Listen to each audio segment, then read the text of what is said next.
I remember the second World Cup, Garincha carried him, a guy with like a 5 centimeter taller leg than the other one.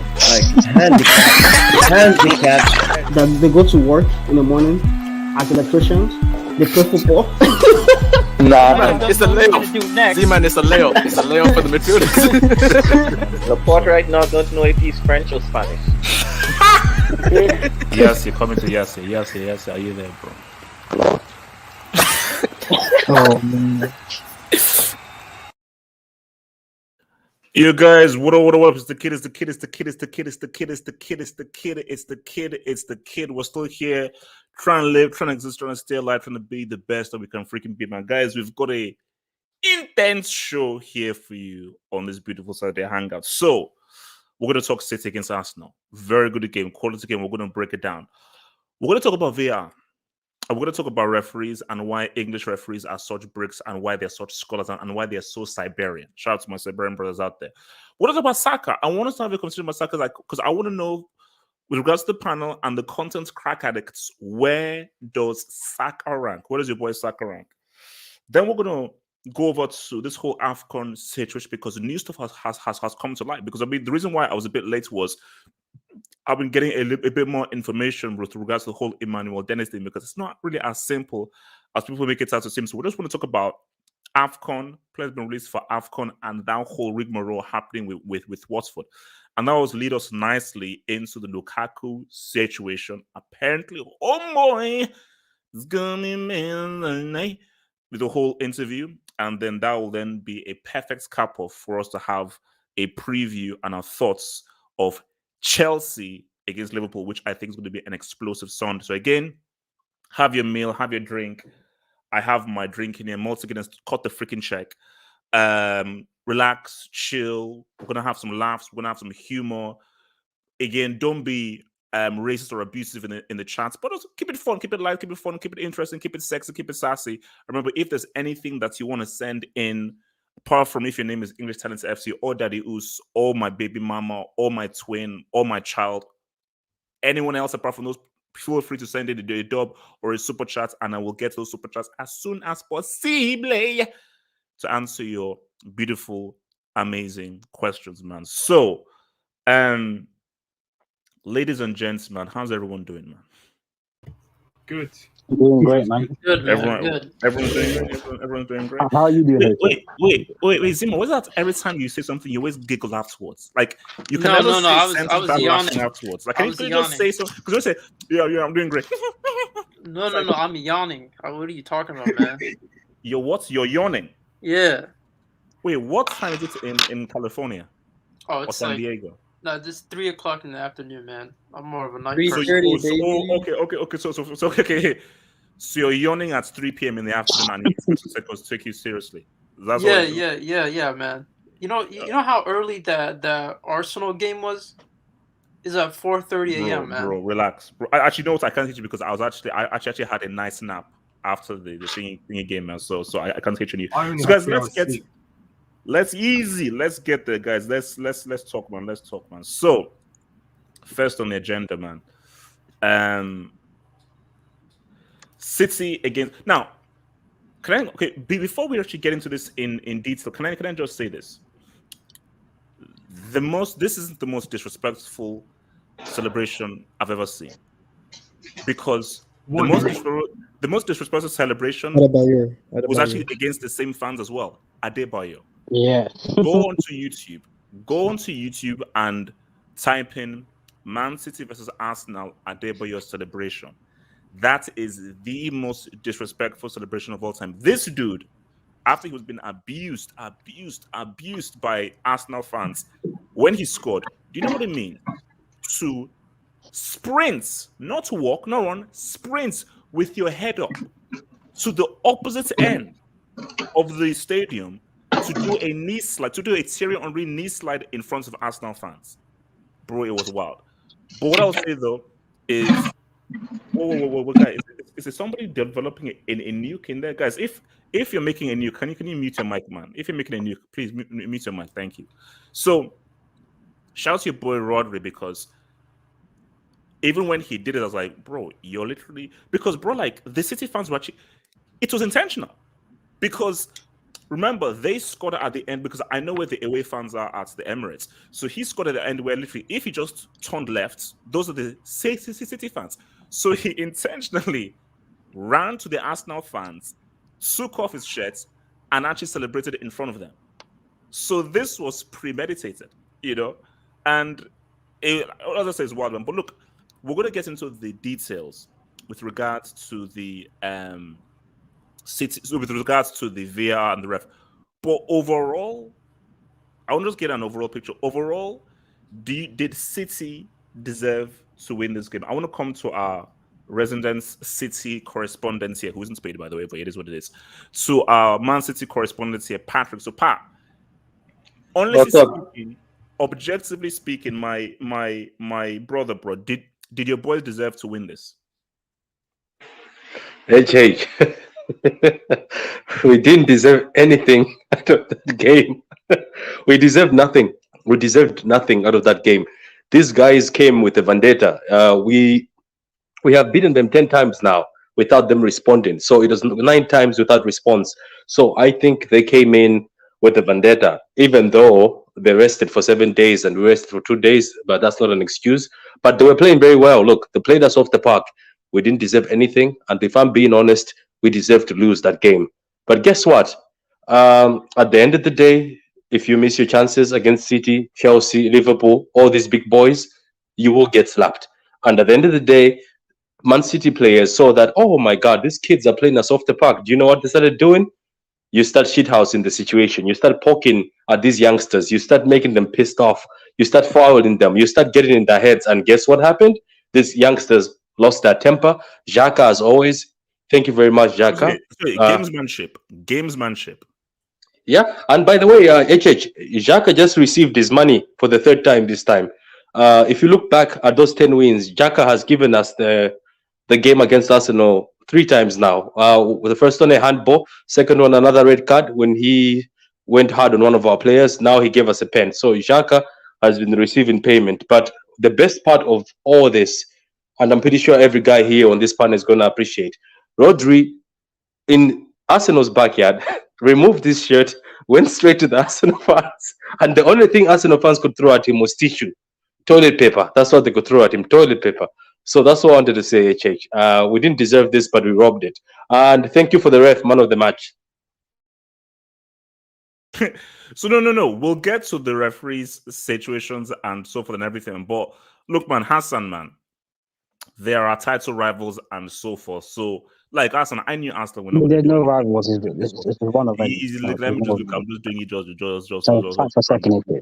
But my thing though is, you look at that game. Do you think that Arsenal were unlucky not to get 3 points or at least a point from that game, or do you think that, bro, let's be cold-blooded, man? You get what you deserve. You get what that result says, unless you were truthfully screwed over by the ref. Do you think at the end of the day, even if Arsenal played better, because I don't know what played better means if you lose the game, City deserve to win because at least they managed to find a way to win?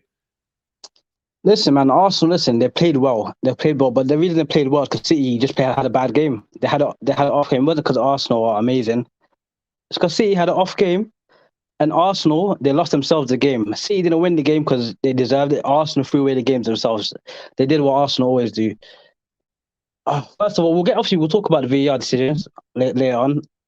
But for me, that's I don't know how it's not a pen for Odegaard. Xhaka, well, I'm not surprised. This guy, every game he has to do something controversial. Every big game, something controversial he has to do. I don't get why this guy plays for Arsenal anymore, to be honest. Actually, do you know it's weird because you have Arsenal's captains are very weird, because I mean, you look at Van Persie, he was captain, and how that ended up.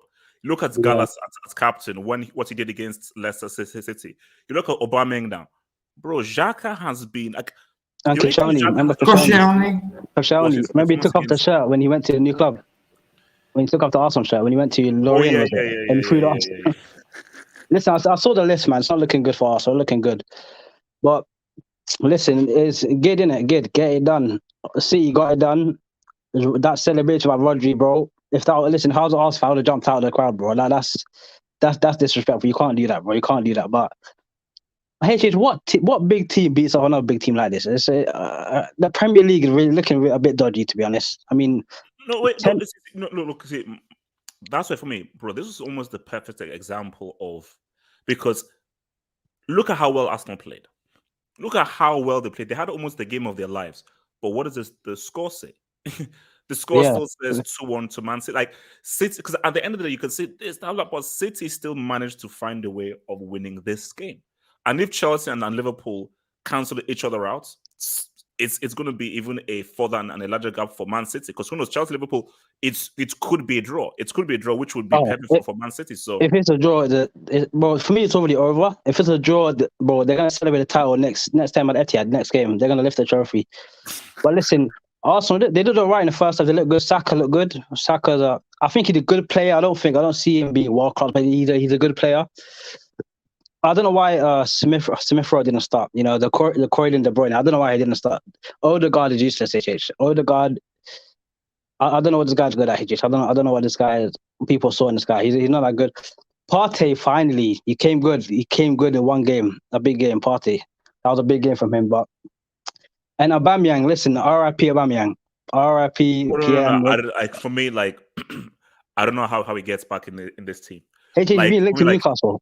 He's been linked to Newcastle, bro. I don't know what he needs to do, but this team it's shocking how well they're playing without him. Like, some of the best games they've had since Arteta has been around. Bro, before the penalty and so forth, this is the best game Arsenal have played under Arteta. Yeah. You know, this is probably because when you just look at how well they played and the position they're playing is, because, bro, before this City were beating the crap out of them, both home and away. So it just shows you how well they've played, and they've done it in Aubameyang's. So even if Aubameyang is fully fit, bro, like, how do you get in this freaking team? Because bro, it's over. In this team. Yeah, but all in all, bro, Pep, he turned this. This is why I call it the English First Division, bro. Pep had just slapped this. He slapped the Premier League. It's the English First Division, bro. It's raps, bro. Ziman, thoughts on the game, bro. Bro, this was they.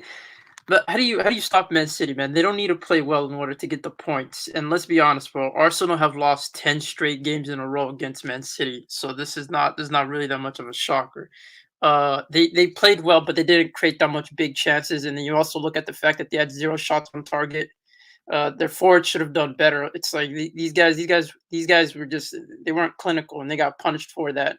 And Gabriel, what a stupid mistake by Gabriel. Why would you do that? Like, there's no need for you to get a red, even though you had a yellow. You should be more aware of yourself. So, you know, this guy deserves criticism for that. And I felt like he totally changed the tide, and Arsenal just kind of lost momentum with that. And to be honest with you, man, this league is looking funny, man. This league is looking funny, man. You know that Ctiy has a better record against Real Madrid and Barcelona than Arsenal have against Man City, man. Wait, come on, relax. Excuse me? No, bro. I'm being honest, bro. This is getting out of hand. Ctiy can say what's up even more. Yeah, they could. Yeah, they could. They're defensive merchants, so they could probably, to be honest with you. You know, I felt like Arsenal still have a long way to go. They have talented youngsters, but this team is going to show inconsistencies, and they've been performing up to what's been expected of them in the beginning of the season. So shout out to them for their performances. But Rodri, man, what a celebration! But what do you think compelled him to, like, why do that? Like, that is so disrespectful. Like, why do that? Like, because for me, the reason why I brought up Adebayo is because it made sense. All through the game, they were insulting him and abusing him because he had left Arsenal for Manchester to say, "Oh, are you money-hungry person?" I think they insulted family and everything. So for Adebayo, it was all this frustration that he then lets out. Bro, I don't think... If Bernardo Silva did that, it made sense. Based on how the kind of abuse he was receiving. Bro, Rodri didn't do anything to gain any kind of abuse or anything like that or so forth. Or maybe because he was having beef with the Arsenal players, but it made no sense how you would be like, bro, when next did they play Arsenal? Bro, Rodri is now the villain, so I don't understand why he would do that. That's my weren't they booing him or something? Yeah, I think you see that he made a big tackle. Remember that tackle he took? Yeah, two-foot tackle. Yeah, and he went over. But it was late in the game, though. So that goal was more of a statement for him. So that's why he was celebrating it. Yeah. So, you know, again, man, I enjoyed that celebration just to mock the fans. But again, man, this was convincing, and just feels like Man City don't have any competitors. Let's be honest, they've already won the league. No, bro. It's Which it's makes been a done deal. which It's makes not the over. Liverpool Farmers League. Z-Man, Farmers it's- League. Z-Man, it's it's not over. over until it's over. It's not over till No, it's over. no, I don't believe in that, Hold man. on, we'll come to it. Hold on, let me get this done. So your brother says, HH, I know you're jealous of how Arsenal are playing. Not really, because as long as they finish below Chelsea, they can play as well as they want. Arsenal just can't. As I said, they are progressing and so forth, and it's good to see what Arsenal are doing. But at the end of the day, these guys are not sniffing top four. They're not sniffing top four. And I was trying to tell guys, because in the first, the guys said, "Oh my gosh, are you scared that they could finish above Chelsea?" But no, these guys, they're not finishing top four. Let's just keep it. They're not finishing top four. Continue, man. Honestly speaking, you look at this game, your assessment, just at the game as a whole, before we go into like specifics with VAR and so forth. The one word to describe this game: complacency. On our side, we were complacent. If you watch the game, in my opinion, I was watching it. I found it as soon as I went to the toilet, the goal went in, and unfortunately, I didn't see the goal. And I was a bit frustrated. I knew it would, and I was worried that we wouldn't score. Unfortunately, the penalty shouts. Liga said it's not it. There was no penalty claim for them, and ours is 100% a penalty, and that's a long-standing. Ligan is biased. Ligan is biased. Bro. Come on, He's an not Arsenal. gonna lie, Look, we're easy. Yes, We'll get, he's a dodgy ass fan. He's an because I've got beef with the VAR. Relax. Just let's. But do you believe over the course you deserve to win this game, based on how? At the end of the day, they lost their heads. As long as Xhaka is part of that club, they will never be. They won't progress. He is a liability, unfortunately. Credit to Ake, and today proved we are goal lines clearance kings. We've done it time and time again. Back in 18-19, certain decisive games, we've proved it that we are goal lines clearance kings. Barca fans, back off Rodri. I know you want Rodri because all you want is Spanish players. You can have Laporte; he's a liability, in my opinion. But yeah, to be honest, and roll on the games. They try to take tactics out of Chelsea's books, hit us on the counter. Didn't really, apart from the Saka goal, they didn't really work as much. And as long as they have Xhaka, to be quite honest, they won't be taken seriously. And yeah. All right, so wait, let me hit this double. Then let's get to the meat and potatoes, man. So from Crucify fans, my blue headphones went off, so I had to switch. Then it kicked me out.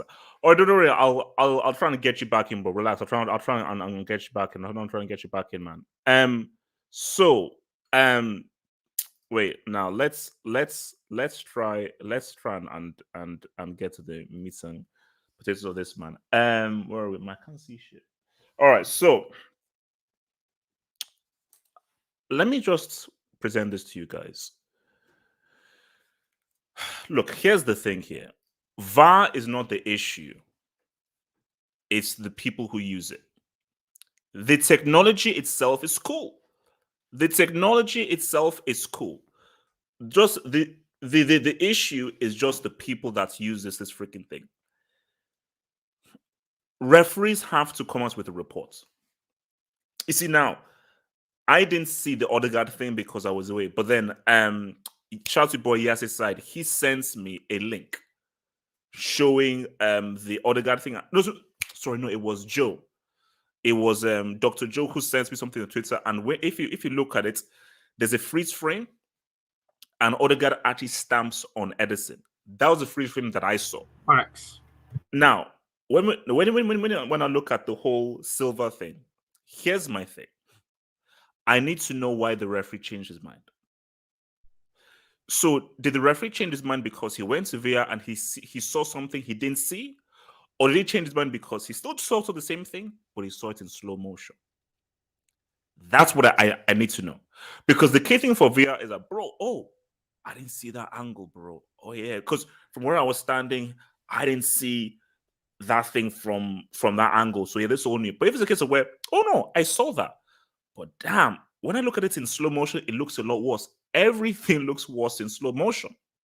Which is why I've always said that if the referee goes to the monitor, it should be in normal motion.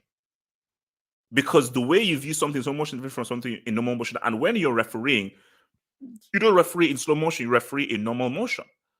So the whole point is because remember, different referees give different things. I know there's an objective rule plan, but at the end of the day, you have lenient referees, you have harsher referees and everything. So because every single time they say he goes to VAR, bro, I've only seen once ever a guy has gone to VAR and he still maintained his decision.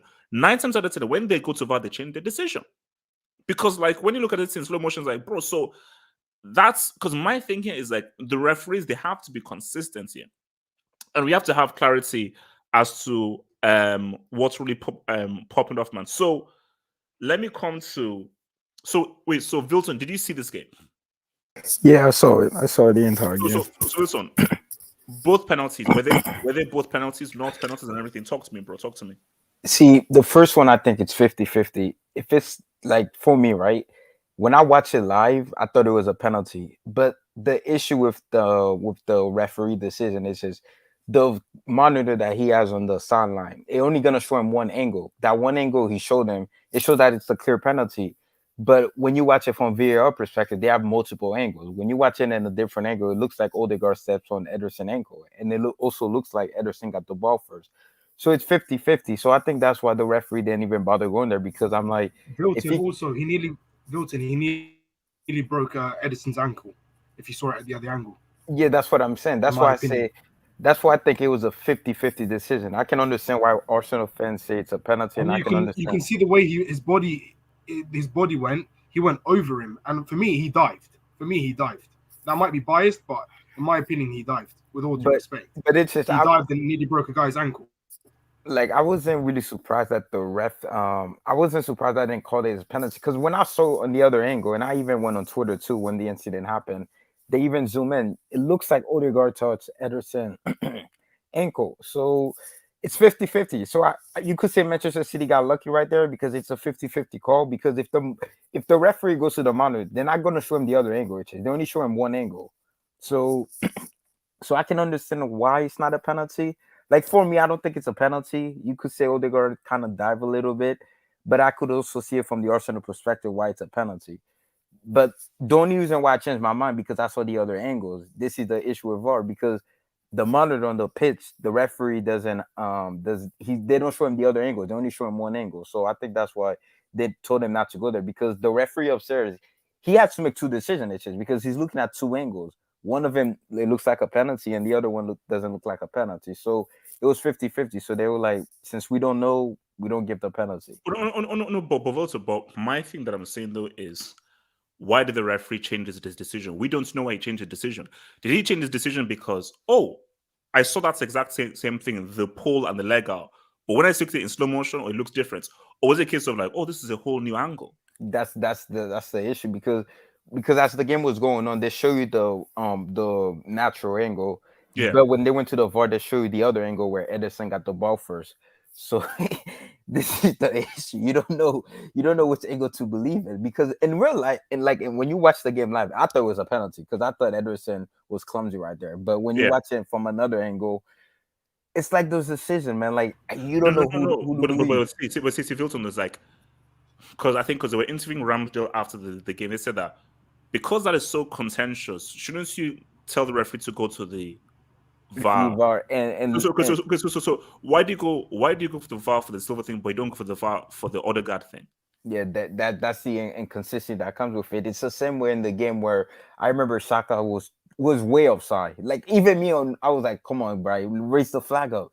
But they let the play go for like a good 2 minutes, and Ederson could have probably injured him right there. Like, this is why I don't understand about the Prem. It's only with the Prem I see, like, every league has inconsistency with VAR. VAR isn't the issue. It's still people that like use the technology.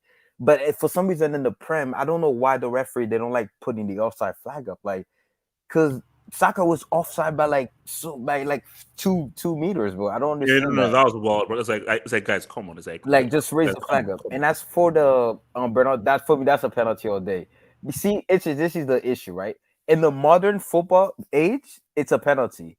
But if it was pre-VAR, it's not a penalty. Like, because now we live in an era that if you just like touch a player anyway, he's gonna fall. And he's gonna fall in the box. I don't blame Bernardo Silva for diving. Yeah, he dived, but the moment you pull on his shirt, you give him a reason to dive. Like, it is what it is. To me, it was the moment I saw Xhaka pull it on his shirt, I was like, it's a penalty. Like, even though Bernardo, No, because see, you can say it's Xhaka. You can't be pulling a guy's shirt inside the box. You're asking for trouble. yeah, Right, When like, you're putting a guy's shirt inside the box, you're asking for trouble, like bro. it's gonna be a penalty. And the thing about it, right? If Bernardo Silva doesn't dive, he keeps going. They probably don't even give that as a penalty. They would just let the play go on. So Bernardo's like, why not? Because I guarantee you, Pep Guardiola would have told him to dive. Like, there's nothing wrong with that because that's part of the game. That's how modern football is now. Any contact in the box is automatically a penalty. For that one, it was a penalty for me all day. I don't see where Arsenal complaining about that because the moment you pull on the shirt, that's all. That's all the referee saw at the VAR. He didn't even spend like a bunch of time. The moment he saw the shirt pulling, it was a penalty. And as for the Gabriel thing, that just don't get me wrong. I like when my defenders are kind of like they do this little like tedious stuff, but you can't get caught doing it, bro. You can't get caught. No, it's wild. You can't get caught HH, doing did you know it. they Okay, HH, can I talk HH, about it? Wait, HH, can I just add one? Wait, I wanted to say the thing about Odegaard, bro. He lost control of the ball, and it seemed like he didn't have control, and that's where he messed up, and I felt like that wasn't necessarily a penalty. The second one is controversial because of prior Arsenal games. Like, do you remember what Maguire did to Tamiyasu? And he got away with that. It's because of those type of consistencies behind the second one. So to Arsenal fans, they kind of felt like it doesn't make sense. There's inconsistencies when it happens to Tomiyasu. It's not called a foul against Manchester United, but when Shaka does it, it's considered a foul. Even though you could argue that the Maguire one was worse. So it's just those type of consistencies behind it. I think the second one was more I guess the first one was just clear. It wasn't a penalty for me. He lost control, and if you look at it from different angles, it just doesn't look like he had full control of it, and the goalkeeper got to it before Odegaard, so it made sense. But the second one is just like it's like even getting physical in the box. It becomes a point where you can't necessarily get that physical, even though Shaka is stupid for holding on to the player, and it just he wasn't clever on from that aspect. But then again, it's just these inconsistencies, and I think this it's not necessarily VAR's fault. But Matthew, do you think that referees should come out with a referee's report after each game? This is why I did this. This is why I did this. This is why I did this. This is why I gave this decision, and so forth. Yeah, Because yeah, I think that yeah. has You're to gonna get happen. abused. Yeah, yeah, yeah, yeah, yeah. You're gonna get Yeah, abused. I get that, but doesn't this kind of show the inconsistencies behind the rules more so than VAR? It's because it's like these rules aren't necessarily established. It's more about the angle you see it from, and it's the speed of the game. So I'm guessing that these rules have to change to a certain extent because he could come up with it logically and it could make sense depending on the rules, but the rules themselves don't make sense. So for me, it's like VAR is just exposing how much referees don't necessarily have how much these rules aren't necessarily clear cut. It's based on the angle you see it from. So for me, I don't think that would do that much. They have to start looking into these rules more so than VAR, to be honest with you. Can I finish my point before Yeah. Okay, go for it. before I was rudely interrupted by this Barcelona fan named Z Man? Oh, But look yeah, out, PFFC, but bro. Madrid. but it's just be like when we were going in before, right? You were saying, or I don't like that word. It says deserve. You go out there and win. There's no such thing as deserve in sport. You go out there and win. Arsenal didn't deserve to win. That's why they lost the game because they had multiple chances to end the game. Martinelli was fantastic in the first half, but he missed like two clear cut chances. The second half, he missed an open goal, bro. You have to score that because if you score that goal, maybe Gabriel doesn't get that red card. So I don't think you could say City didn't deserve it. That's what champions do because we see what every big team has gone through it. There's certain games where you don't play good, but you end up winning the game. You don't go out there. The referee does like you don't go out there and they just give you the win. You have to go out there and earn it. So to me, City were the better team, but you don't. I hate when people say they didn't deserve to win the game. They won the game fair and square. Like they won it. They're the champions for the reason. All right. What's it called? Barry, how do you see the whole VAR decisions, referee decisions, and all that shinwag?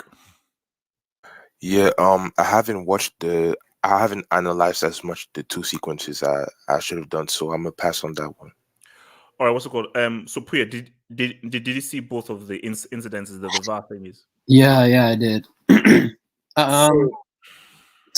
The first one is the Odegaard one. That's not a penalty whatsoever. I don't even know. It shouldn't really even have gone to VAR. It's like, here's my problem with VAR, and it's like the only solution is they should never watch something in slow motion.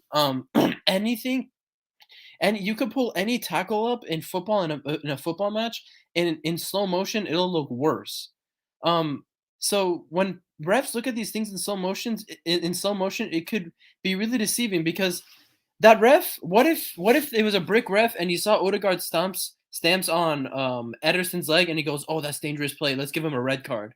Like these sort of and knowing these English refs, the worst refs, the pound for pound worst refs in the world, they would do something like that. So number one, the only thing I always say about VAR is they should always just watch it in real time, because you can't watch. Football is a game this is the highest level, the Prem, and the Prem is some of the most fast-paced football I've ever seen. And when you watch it in slow motion, it kind of takes away what's actually going on, because you need to watch these things in real time. Because here's like a good example. Like freeze frames, the people on football Twitter, people use the freeze frame pictures of tackles and stuff. And a lot of times in most tackles, you could easily, at any certain angle, you could find where their cleats are up. And you could easily say, "Oh, well, this could have been a red card. That could have been a red card. They should have gone to VAR for this." So the one thing with VAR is it needs to be shown in real time to refs. And then the second incident of Bernardo Silva, I would say under these rules, the VAR rules, it's a penalty, because, and it's just shocking to me that it's Xhaka. Like, Xhaka, how many times do you have to break it up like this? Like, I feel bad for Arsenal fans that this guy keeps costing you guys matches, because he should know by now in the Prem, especially against Bernardo Silva. Bernardo Silva is a flopping expert. I've seen this guy do it countless times. He's pulling on his shirt. You gotta expect Bernardo Silva to flop his body and act like he just got shot in the face. No, I actually don't understand it, because you actually raised a very good point, is that you've played City countless amounts of times, and when you're playing against guys, a manager doesn't even know. So even as a player, you know that, oh yeah, I know that this guy, if you touch him, he's a diver, he's very cunning and so forth. So you have to prepare yourselves for this stuff. So when you now are pulling a guy's shirt and he now sells that dive, and you're now angry that he got a penalty, what are you doing? I know. What are you doing? Like, you put yourself in that position knowing the kind of player that you're going up against. Yeah, and yeah, that's just my issue. It's unlucky, like, and on the idea of deserved or not deserved, like, sure, Arsenal played pretty well today. I just feel like it was an off day for Man City. Like, I feel like it's okay for Man City to have off days. Like, the way they just bossed the Prem at this sort of stage, it's kind of scary, because I've never really, in the modern Premier League era, I've never seen a team, once a team like Man City gets rolling, they can't be stopped. So if there was ever a time Arsenal to get points, it was today. Martinelli missed, and they didn't. So basically, like, look at that. City, probably one of the worst games they've had this season, but they still won. Yeah, exactly. So, that and Wednesday, in my opinion. That and Wednesday, we were poor against Brentford, in my opinion.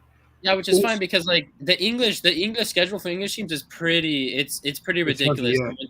The winter January period, it's pretty ridiculous. So like Man City fans shouldn't even be like worried about this performance, but like Arsenal fans, you can't say you deserve it when Martinelli misses an own goal, not an own goal, an open goal. Sorry, he misses a 1v1. The Saka goal was pretty good, but they missed other chances too. So like, it was a good game though. Like it was worth the 4:30. It was worth waking up at 4:30. They blame the ref because apparently Martinelli's shot of the open goal was blocked by the ref. Apparently, really? I don't know if you guys saw it. Yeah, apparently it was blocked by the ref. It hit the ref. Wait, the ref blocked it? Well, I saw an open goal. I didn't Yeah, see the no open ref. goal was. I just saw open goal. I don't know. Yeah, apparently they blamed the ref because he was blocking the site, supposedly. So wait, what's it called? So Solomon, briefly, your thoughts on the whole VAR Papalingi. I'm not gonna lie, HH. The game was on when it was like 5 a.m. for us, so I didn't catch it. But I saw the highlights. Though. I saw the highlights though, and for the Bernardo Silva and Granit Xhaka clash, I think he should have grabbed his shirt. Like if you're gonna grab your like someone's shirt inside the box, I mean, you're just gonna make things bad for yourself. I think Arsenal played well. Like they played better than I expected when I saw like the highlights. Odegaard, you got to score that, man. Like I get he's young, but still, like that. I think that cost Chelsea. I mean Arsenal the game, but I mean City. This is City's league, man. What can you do about it? I think they're gonna win like 4 out of 5 Premier Leagues. 4 out of 5, man. 4 out of 5. So look, man. I mean, Well, can I speak on HH? Oh yeah, Hassan, go for it. Hassan. Yeah, man. Listen, on the first penalty call, I think it was Odegaard. Obviously, take away my bias and me wanting Arsenal to beat City. Obviously, at first it looked like a penalty to me. In real time, it looked like a penalty. But when I look back, I mean, Odegaard just took a bad touch. I think he stepped on Ederson first, and Ederson he even got a bit of the ball. So my thing is, if the ref give a penalty, we've seen it given before. It's the inconsistency which annoys me. That's the thing about the Premier League. So for me, it's not that deep if it's not a penalty because Ederson got a bit of the ball and Odegaard stepped on him. And the Xhaka one, I mean, let's be honest, guys. Bernardo Silva put Xhaka in a blender. If you put him in a blender and Xhaka was just kicking and he pulled him down, which obviously Xhaka he does this every week. So I'm not surprised. Obvious penalty. And listen, Arsenal fans, they didn't have to blame themselves. They have to blame themselves. They threw away the game. They threw away the game, man. No. Look, all I'm saying is that on Twitter, these Arsenal thought they were back. Well, actually, we couldn't before. Okay, so let me just hit the jobs because those guys they really thought they were back, man. So your boy, sorry, your brother. So from KB the Star says the league should adopt something like the NFL, where the referees have a louder stadium mic to explain the decision after the decision is made. Basically, they have that's actually a good idea. That's actually a good idea. No. What's it called? In rugby, you can hear the referee. So the referee explains his decision, why he came to the decision, and he then makes the decision. So they already have that in rugby. And my thing is, for me, we need, because these referees, they hide too much. I want to know why did you come to that? I think it's very key because now, but I think someone says, well, that's now open up guys now trying to hunt these guys down and trying to beat them up. Like in certain games, you never know. In certain rivalry games, if they call up maybe a bad call or something and explain it, listen, guys are crazy, man. Football fans are different to other sport fans. They're very tribal, very tribal. So, like they did this once with they mic'd up a referee once in Australian football for his retirement. Like for his very last day in the Australian First League. They mic'd up a referee, so that fans could listen to it. I mean, no. Look, I mean, I personally don't think it will work, Rob. Though, so maybe this is kind of silly, but if you now try and bring us into like England, Australia, I just think you could just open it up to even more criticism. Because what if you mic them up, the referee's decision actually is stupid? Then wait, what? So you actually, but I'm caught in 2 months because, bro, if you've made a decision that I think is stupid, I need to know, how did you come to this decision? Like, why did you?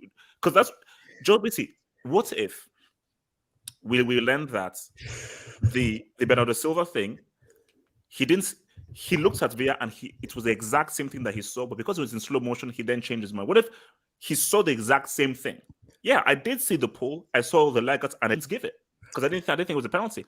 Then I saw it on VAR. It's in slow motion. I'm like, you know what? This actually looks worse. If that, I'm like, no, that's stupid. So that's why we need this clarity. Because if you gave it because it looks worse in slow motion, that's stupid. But if you gave it because you saw something that you didn't see, boom. So because I think they should only put it on for certain games, HH. Just not big rivalry derby games, but other games that should put on the mic. That's all right. Yeah. I mean, okay, wait, let me hit this. So your boy Gore says, Man City had 0 shots on target before the red card. The ref is a cheat. I need him and Rodri to be dealt with ASAP, if you know what I'm saying. Look, man, you can't call the ref a cheat. Like, I think, no, if any ref is a cheat, is that 09 ref against Barcelona and everything now. That guy is a cheat, you know. So, calling this guy a He cheat. made a mistake. No cheat. He made a mistake.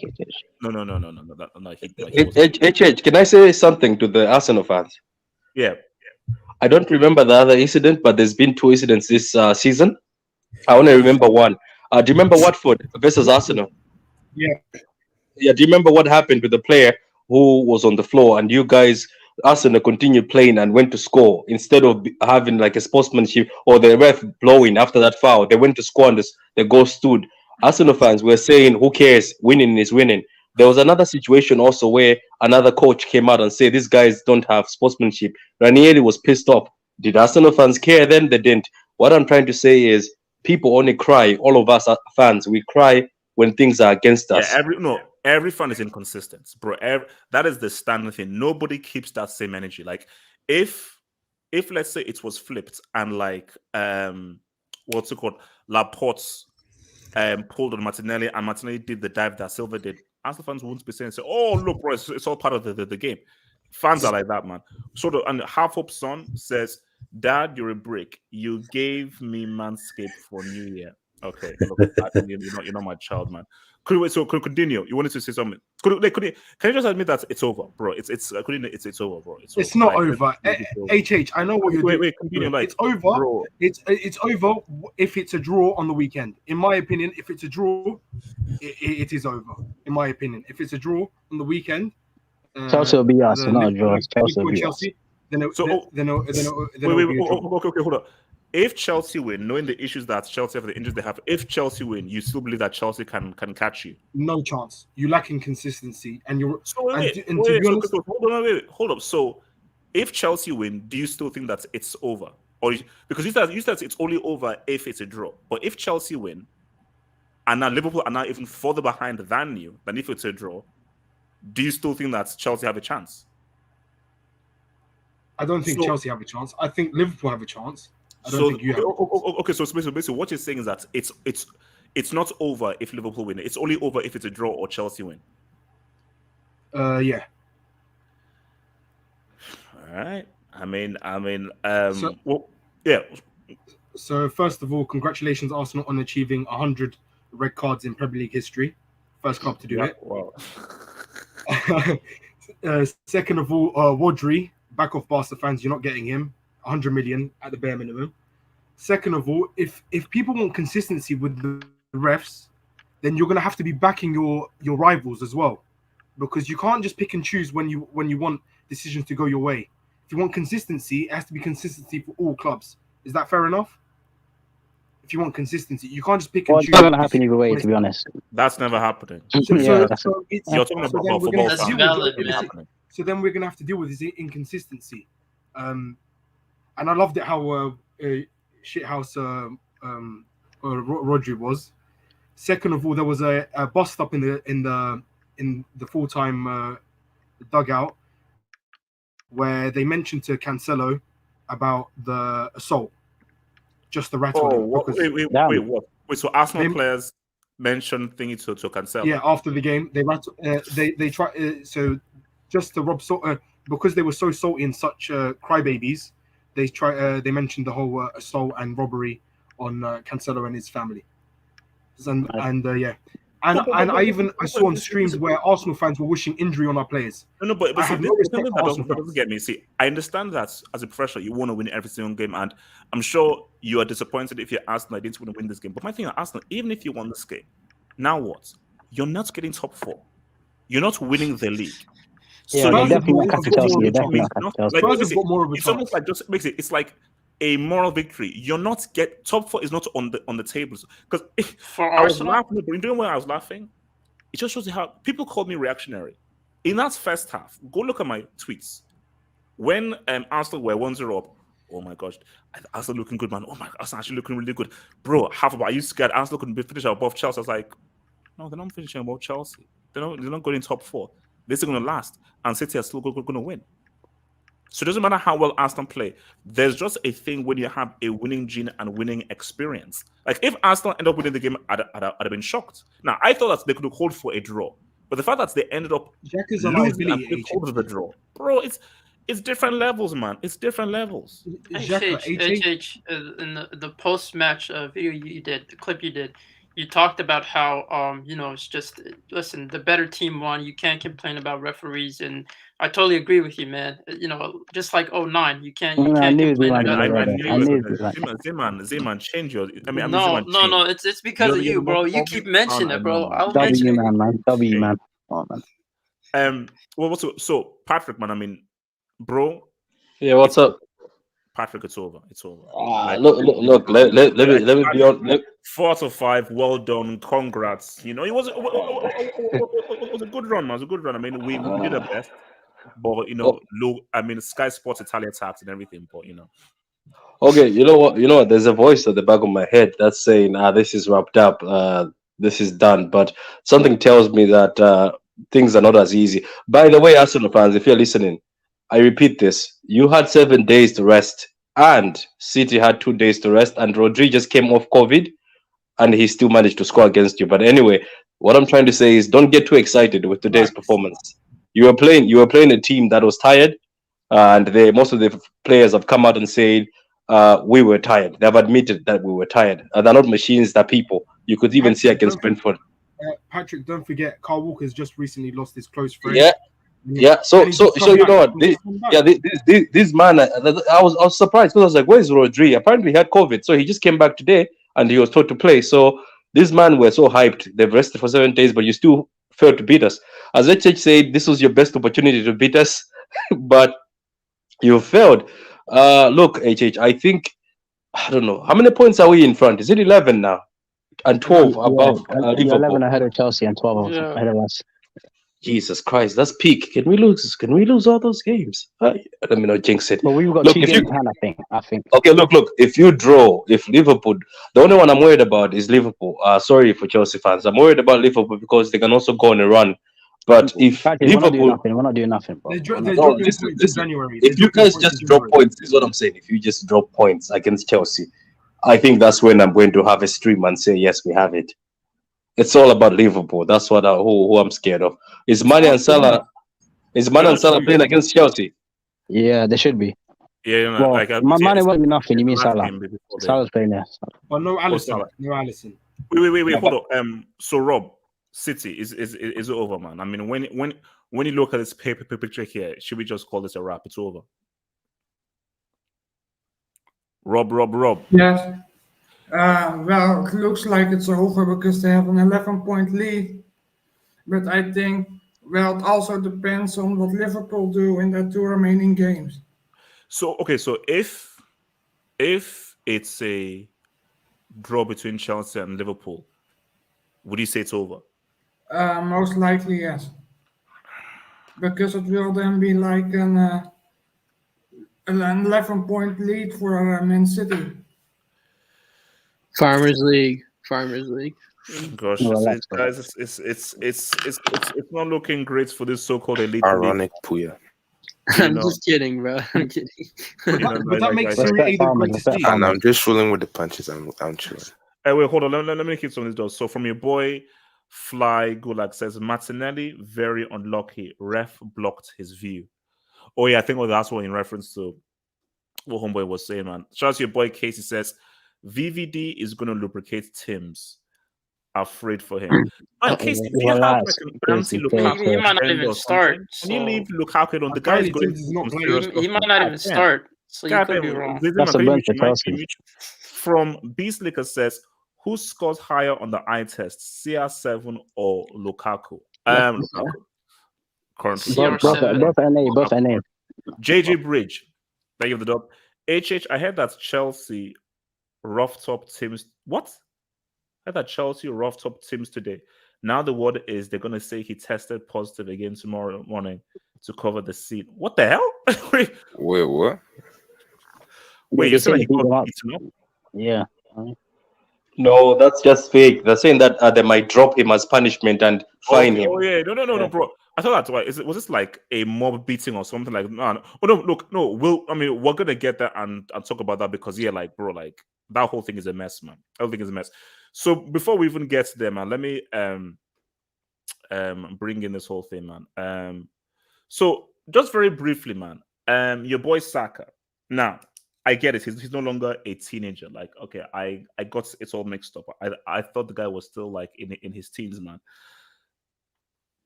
I just wanted to know from you guys, man, where do you rank him?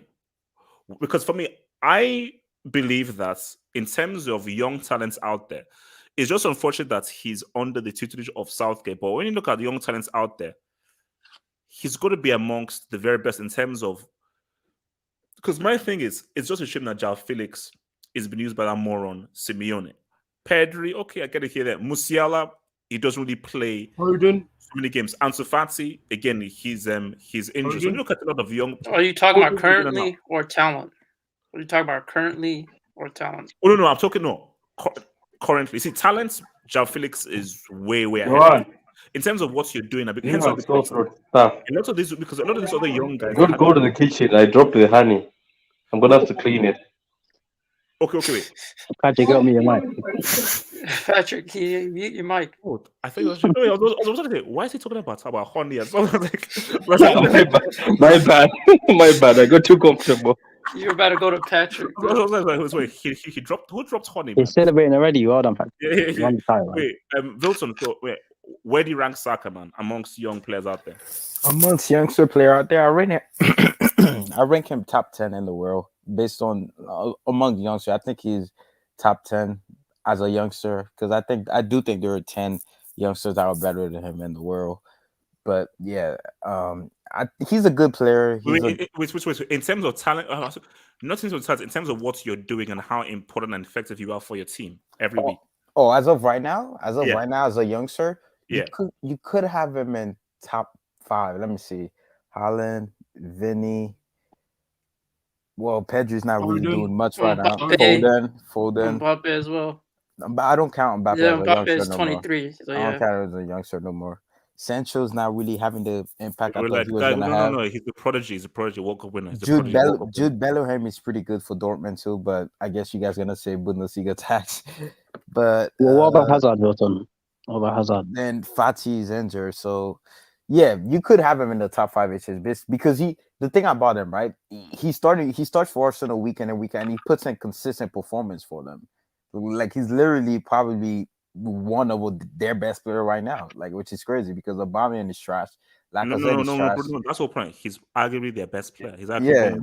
So what he's been doing consistently, that's pretty impressive. And if he's the catalyst to like the reason Arsenal make top 4 this season, that'd be insane. So based on what he's doing this season, I'll say he's definitely top 5. And he's like as a youngster, I don't think he's like top 5 world-class player in the world. Of course, I'm not crazy enough to say that, but as a youngster, I think he's definitely top 5 based on what he did this in. Because he had a truly good performance today. Even when they were 10 men down, I know he was offside, but he was still trying to make things happen. Like when you 10 men down against City, against a team that like 90% gonna have the ball, it's very hard to do it. But again, unlucky to Arsenal. But yeah, I'm gonna say Saka is definitely top 5 in the world as a youngster. So who else wants to talk in on Saka where you'll rate him among Zeman and then Itis. I don't think Itis is so Zeman and then Itis. Zeman. Yeah, I agree with Wilton in terms of form. Saka is probably top 5. I can only think of certain players that are in the top 5 in terms of just form. But again, for the fact that he's one of the leaders in that team in his overall performances, it just feels like this guy is literally like their main man. He is their superstar, which is kind of odd for to have a youngster be a superstar, but for your team. So for me, yeah, he definitely is top 5. I can't name that much youngsters that are performing like him, that are the main staple for a team. Yeah, you can't, man. No, I mean, yeah. Okay, apart from Vinny, I would include. No, this is wild, man. I don't want to include this guy's name. I would. You know what? I would include Gavi in that list, but he's only 17. He's been one of our best performers, but I'm not going to include him there. Bro, he's actually been one of our best performers. Z-Man, We actually watched the Z-Man. game. Look, this isn't a Barcelona hangout and so. No, he is. Gavi's been one of the best performers, best teenage performers. Yeah, I would say Saka's top 5, definitely, man. He's definitely top 5. I test. Talk to me. Yeah, man. I think he's definitely top 5 in terms of performances. Nowhere near in terms of talent. He's up there, Vinicius and Haaland, but look, just listen to this: Vinicius, Haaland, Saka. This shows the decline in football, man. Oh, I just. It's ironic.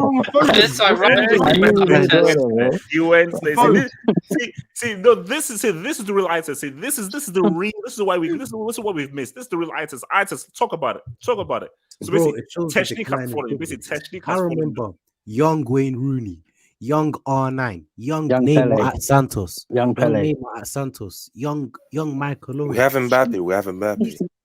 These are the names. These were the players we had back in the days. But nowadays we have robots like Haaland and Saka. Saka's a good player, but top 5? He is top 5 right now because this generation is full of bums. But what about Foden? What's wrong with Foden? Just says a lot about football today, man. Like, but without a doubt, he's top but 5, come on. without a doubt. Foden compared to the youngins of yesteryear. Come on, is Foden touching young Dino? Is Foden touching freaking Ortega? Ain't he touching those kids, man? Relax. Yeah, but Foden is dangerous, man. Let's admit that he's dangerous. Unfortunately, something. Patrick, do you want to real? His 4th Premier League at the age of 21. Foden without Pep, who is he? Foden without Pep, who is he? Thank you. The kid had talent before Pep. Patrick, you couldn't even answer me. That sign said it all. Foden without Pep, I don't know who he is. Bro, we saw him without Pep. He dyed his hair silver and was dropped after one game at the Euros. That was Foden without Pep. So my thing is that Pep is his father. Pep is his biological father. Check the papers. Is a bad influence. That is his biological father. So Southgate just adopted him and said, bro, I don't know who this freaking kicker is, and sent it back to his actual real father. So the issue we have is many players are reliant and are slaves to their manager and their coach. They can't be put in a different team and say, what's up? Now, I don't want to mention a certain name before I get attacked, but you know the name. If I say the name right now, people will now abuse me. But ITES, please continue. Yeah, like, he's top 5 without a doubt with Vinicius, with Haaland, but these names just show how football's declining. No. But you will say, wait, hold up. ITES, Vinicius is that dude though. Vinicius is that dude. You see, Vinicius he's not young Neymar. He's not young. He's not Santos Neymar, bro. He's not Santos Neymar. Like he's not Robinho, bro. How can you compare Neymar and Vinicius was put as a starter at Real Madrid in like 18-19, put the weight of what a Ronaldo would have at 18 and 19. Neymar was dribbling against street merchants in Brazil, bro. Like you can't really compare the two. And now look at Vinny at 21. The guy is doing work, man. Like it's a different circumstance with Neymar. Puya is spitting. No, I says Puya is spitting because my thing is cool. We all saw that crazy Neymar goal at Santos and everything. That was at Santos. Vinny, as a teenager, youngster, was tasked with coming up big for Real Madrid in La Liga. That's a difference. Neymar, you didn't. That is crazy weight on your shoulders, bro. Santos, yeah, and when Neymar came to Barcelona, bro, you had Messi, you had Cannibal Suarez, you had Rakitic, you still had Iniesta who could still do something. So you had a great support system. Vinny, you're coming into a team where Benzema just figuring it out himself. Asensio is pretty much injured. Hazard is trying to rediscover himself. You're walking into a freaking mess. Rebuilding process. Rebuilding. What does he rediscover? What does he rediscover? The ambassador of Burger King is rediscovering over them. I disagree, man. The Neymar I saw, I know it's at Santos, but what he was doing was something else, man. In Brazil, there's a good video. AS comps. Favelas will never forget Neymar. Favelas will never forget. No. I test. I said you're too much of a savant who's been watching football since the 1800s to use YouTube compilations as an argument. No, Come but on. AS comps, the favelas will never forget Neymar. I tell you, what's Neymar doing now? What's Neymar doing now with all that talent? It's a very good video, man. But that's what I've got to say, man. It's declined, and I'm not excited by the youngsters today. I am not excited by these lot. Oh no! I test. Look, I'm so happy that I test says because for me, I love football, so I'll always comment about football and everything. But I'm watching some of these games and I'm like, bro, I remember seeing Robinho come through or R9 come through. Even some of you guys may not know because we're too young. This guy, Ariel Ortega for Argentina, these guys come through. These guys were ballers. And you know how guys, bro, go look up Faustino Asprilla. Go look up and look because you had guys who were just guys. The issue is Pep is the issue. I mean, Pat on Coutinho, Pep is the problem. Wait, how are you blaming all this? How are you blaming this guy, man? How this guy an agenda maker?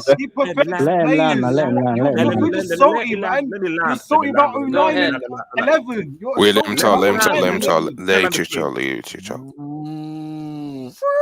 Thank you. Now, I respect Pep. Pep is an amazing coach. And I will never... Pep's success is why I have an issue with him. Hear me out. Just hear me out. Bro, what you've done is amazing. As the Pep's coaching is why he's turned a so-called elite league into a Mickey Mouse league. The Premier League is a Mickey Mouse league because of Pep's coaching. Sir Alex did. Alex did. Don't say us. Sir Alex done 3 in a row. Sir Alex done 3 in a row. Ferguson won games. He didn't turn this into a Mickey Mouse league. Pep has mocked this league. He's disrespected this league in the way in which he has destroyed teams. So I respect Pep as a coach, but the issue is it's either Pep's way or the highway. So what you have zombies. Why isn't Bernardo Silva as good for Portugal? Why isn't João Cancelo as good for Portugal? Why isn't João Cancelo as good for... why isn't Foden as good for England? Sterling was effective for Europe. Santos is a bomb. But Sterling for England has never... the way that Sterling was for Man City in that 198-point season was never how he is for England. So the issue is you have guys who can only function under your system. Once they don't leave your system, they are bombs and street and fruit sellers. That's deep. So my issue is that you had individuals who they didn't rely on the system and the manager. Put R9 in a hell, heaven, R9 anywhere will ball. Just not in the CL final. He's never been there. These guys are babies. They're babies. I need daddy. Wait, what did Dino do in 06? What did Dino do in the 06 final? With all that talent? Oh, come on. Hassan, don't do that. No.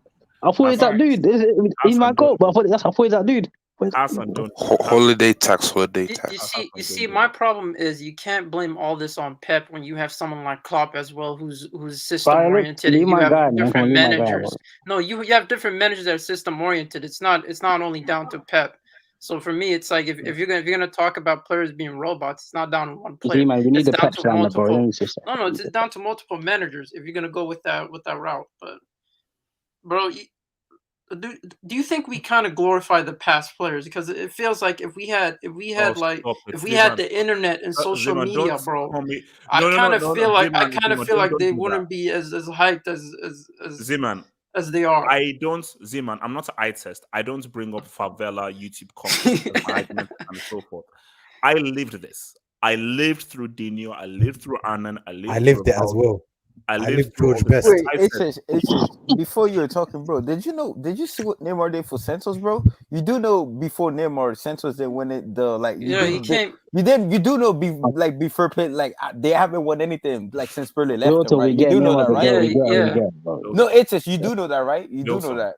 No, but it's just, do you know that they didn't win? Like you do know that. They didn't win the Copa Liga. No, it's just. I just want to ask a simple question. Just one question. Are you saying that the Brazilian league is as hard as La Liga? Obviously not, but I'm saying Thank you. before So- before Pele got there, bro. Like Pele made Santos relevant, but they haven't won the Copa Libertadores since he left, bro. And Neymar was the first player to do that.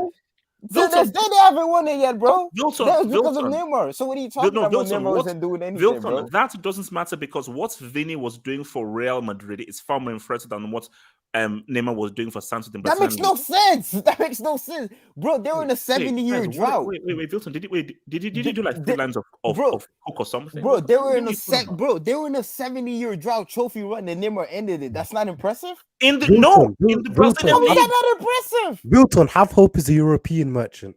Don't watch Brazilian league. Wilton, you cannot see if this was competition. Wilton, if it was 1960, okay. Because back in the 60s, the Brazilian league was actually. So you saying the Copa Libertadores is not a major tournament? It's not a big tournament. If this was in the 60s or the 50s, the Brazilian league was far superior to the European league. I'll give you that. In the 2000s, 2010s, and so forth, where so much of the Brazil talent has now left the Brazilian league and are now in Europe. No, because back then, all of the best players in the world played in Brazil or played in their home place. So they didn't leave Brazil. Okay, I agree. You're not going up against the very best. I agree with that. So tell me, why did it take for Neymar to go to Santos for them to finally win the Copa Libertadores? Why could they not just I'm not. Wait. Hold on, Wilton. I'm not saying that. Of course, what he did is impressive, but is it more impressive than what Vini did for Real Madrid at his age? In 2019, like Vini was 19. Like, of course, like I wouldn't like what his first season at Real Madrid was all right, but I guess if you want to say since Real Madrid is the biggest club in the world, yeah, it's very impressive for 18. And not to mention HH, you were always talking about how Vinny's inconsistent. Yeah, so aside from this season, and then you also look at the fact that this guy broke into the team when he was 16 at Santos, which he had a lot of pressure on him. To deliver that and he delivered too. He delivered, bro. Yeah. Like, their first Copa Libertadores in over 70 years, bro. Relax, HH. Like, you're such an agenda, bro. HH is a hater, man. It's 2022, HH. It's 2022, bro. Wait, can I speak on Saka? Can I give him a top 5? Okay, let me take some dubs and then I'll come on to you guys, man. So where were we at? No, Guru. Oh man, I think this is an abuse towards me. This bold cliche merchant and his throwaway simplistic views, winning mentality, my ass. We were robbed. 0 shots on target for that $5 bill. 5 billion squad. For that $5 billion squad before the. See, Gregory, this is why Arsenal will never come top 4. I know this sounds harsh and this sounds unfair. To be elite, you win. You win. Because you win. City won, you lost. Gregory, instead of shouting at the ref, ask Xhaka, why did you pull Silva's shirt inside the box? What reason did you do to pull his shirt? Ask that. Rather than say, oh, it should have been penalty. Ask Xhaka that, why did you pull the shirt of a guy who you know is going to be cunning and try to sell a foul? Ask Xhaka why he has sabotaged you so many times, several times. You see, so many fans normally always want to blame someone else and always support their guys, but they never actually look inward and say, wait a minute, maybe we did something wrong. See, Chelsea did nothing wrong in that robbery of 09. No, they couldn't finish their chances. Zeman, mute. Chelsea did nothing wrong. We were honest and we were robbed. Like, Chelsea were actually, it's the worst robbery in football history. This is some weak mentality, man. So my thing is, you have to look inward. So instead of trying to insult my bald head, you robbed us in the TCL. You robbed us in the TCL. You robbed us in the TCL. EPL is Liga better than equal. Actual Farmers League. Hashtag Fatzad bold. No. Milan Messenger says, well, you can't talk about the young talents today compared to the previous generation because their career isn't finished. Give them a chance. Milan Messenger, I don't need to wait for them to finish because I already believe my assessment is right. They are system merchants. Some can ball, but football has changed. Some may say it has evolved. And for me, I'm all for evolution. It's changed. I'm not saying it's changed for the better and for the worse. There are good parts of how football has evolved, and there are bad parts. So I think it's great. Change is always good. Things is boring whenever things stay the same. But I just believe that the talents of before could live in heaven, hell, earth, Krypton, Gotham, or F2. These guys, they need daddy. They need daddy. That's the thing. They need daddy. Your boy DJ Rocksteady says, light test, easy with the Haaland slander. He's a monster. He's pace and power. He's power and pace. That's like pace and power. He's a robot. He's a robot. PNP. Yeah, man. PNP. Your boy Casey says Santos is a much bigger club than Blue West Brom. Facts. Wait, Blue West Brom, who is that? That's Chelsea. Chelsea. Wait, hold up. Wait. Oh, Casey, correct me if I'm wrong, but aren't you guys in the Europa League? Oh, bro. See, guys, don't do that, man. You make me look bad. Casey, focus on alone that last alone. Focus on trying to be. Wait, Casey, focus on trying to get top. Because Casey, you're not here top 4 in La Liga. Casey, focus on getting top 4. Y'all make me look bad for real. Casey, I'd like that semi-final that you stole from us, by the way, in the online. Give us a good of that other thingy. From Latin Lozario, who supports Juventus, says this guy will do anything to keep Fatsad's name alive instead of letting him fade away with his burgers. Facts. Latin Lozario,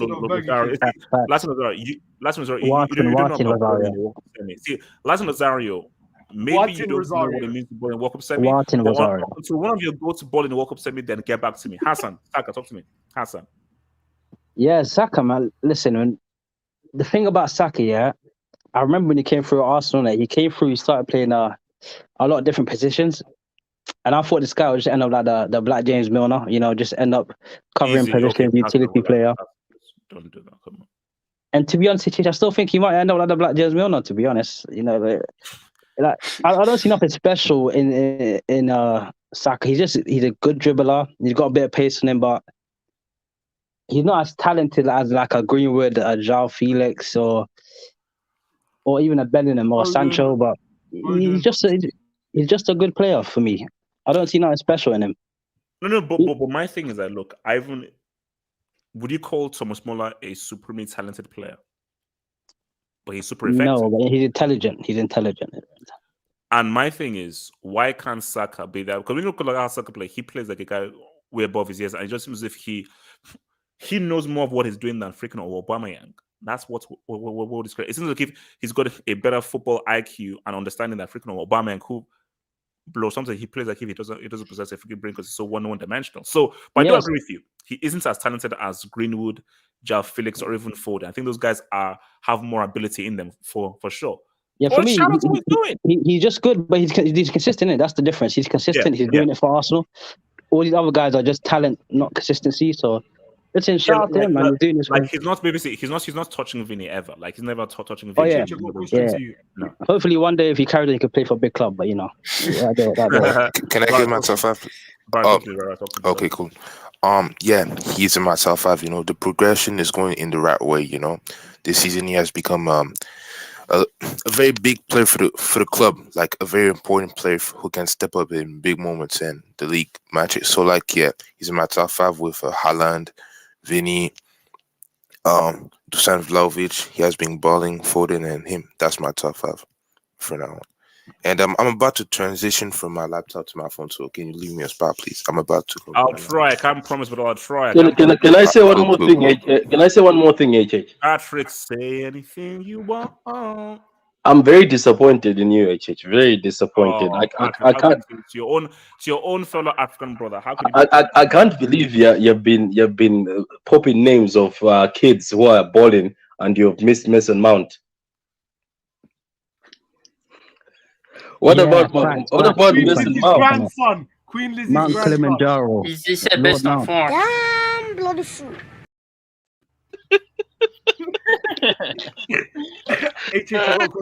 Respect to CCL winner. And on that note, HH, you got a question? No, you can't. Actually, no, you can't ask me any questions. So let's say on that note, no one has asked me anything. Let's say sales and jobs. Your boy Casey, who's a Barca fan, who are playing Napoli and are currently not in the top You four, read this one, so and who gets who gets slapped every single time in the freaking Champions League.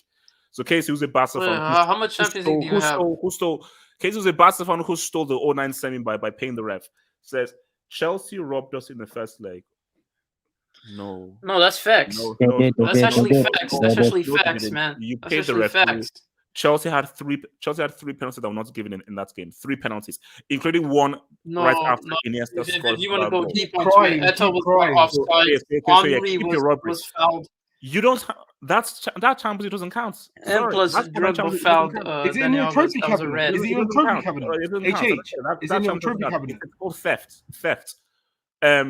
Vinny hasn't done anything actually. 3 good months. 3 fantastic months. Yeah, but he's still amongst the best guys out there. Casey, again, I repeat, it's one of the best guys. Casey, I repeat, focus on Napoli and focus on top 4. You need to get top 4, bro. So I mean, also Morata, and also you also stole that 09 game, man.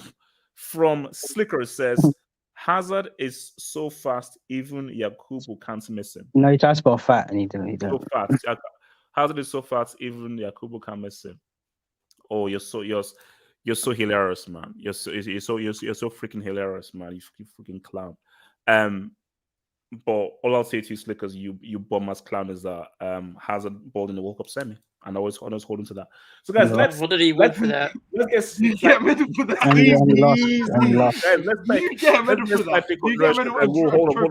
Hold up, man. Okay, now look. Now, guys, this is tricky. This is tricky. Look, now, you should always do research. Always do research. So shout out to. That's why I like my followers on Twitter, because people always give me that extra linking. So what do we know? Osimhen's out because he has COVID. Damn it. Emmanuel Dennis, one of the most informed strikers in the Premier League. Yes, he's going to take his place. So the issue was Watford didn't release him because Nigeria didn't call him up in time. And we now have the NFF saying, well, they called him up in time, blah, blah, blah, blah. But Watford say, oh, no, they didn't call him up, blah, blah, blah, blah, blah. So it now seems as if Watford have sort of just strong-armed Nigeria in this case. And people say, okay, this calls for Afcon is being disrespected and so forth. But shout out to the guy who sent me a thread. This is a little bit more complex because previous coach, Genoro, didn't like Dennis because he came in with bad behavior and he didn't really sort of carry himself in the best possible light. So he was like, no, screw this freaking guy, man.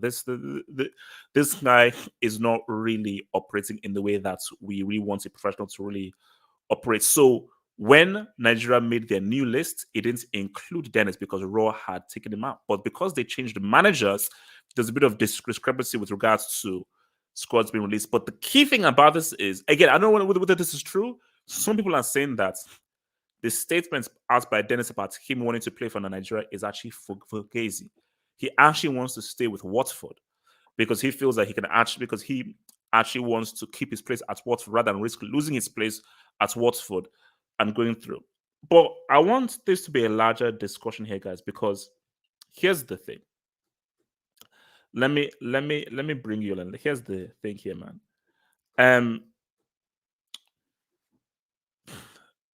Afcon, we know, is always in January. And the reason why it's in January, I'm not sure, but I believe the reason why it's in January is I assume it's the Qatar World Cup is summer, it will get too hot.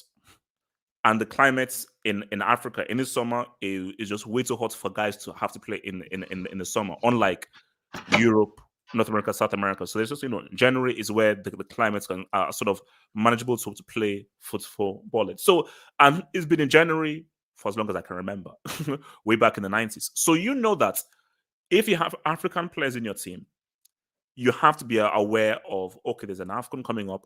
I can potentially lose these guys in January. But what it comes deeper into this is that this is your job. As much as it is, you should always represent your country, and representing your country is the highest honor. You are paid very well to play for this club. This is your job. So obviously, in the summer, it's like in the summer, it's like your summer break from your job.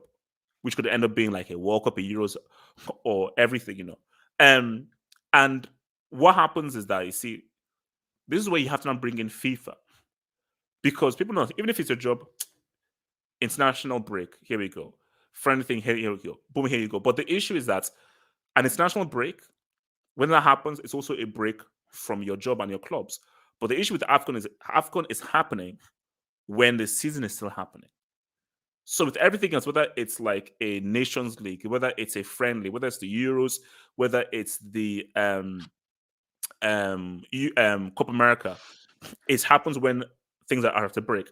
AFCON is the only competition where like the competition is happening during, it's a very important time in the season because it's halfway through the season. You know, January, February, and everything, that is when the season is really kicks into gear. It's right in the middle and it's right in the cock. So it's very important. And I think if, let's say, a player you have is one of your best players, and let's say you're fighting relegation and you stand to lose a lot of money if you lose that one or two games, you want to keep that player. So my thing is, I understand both sides.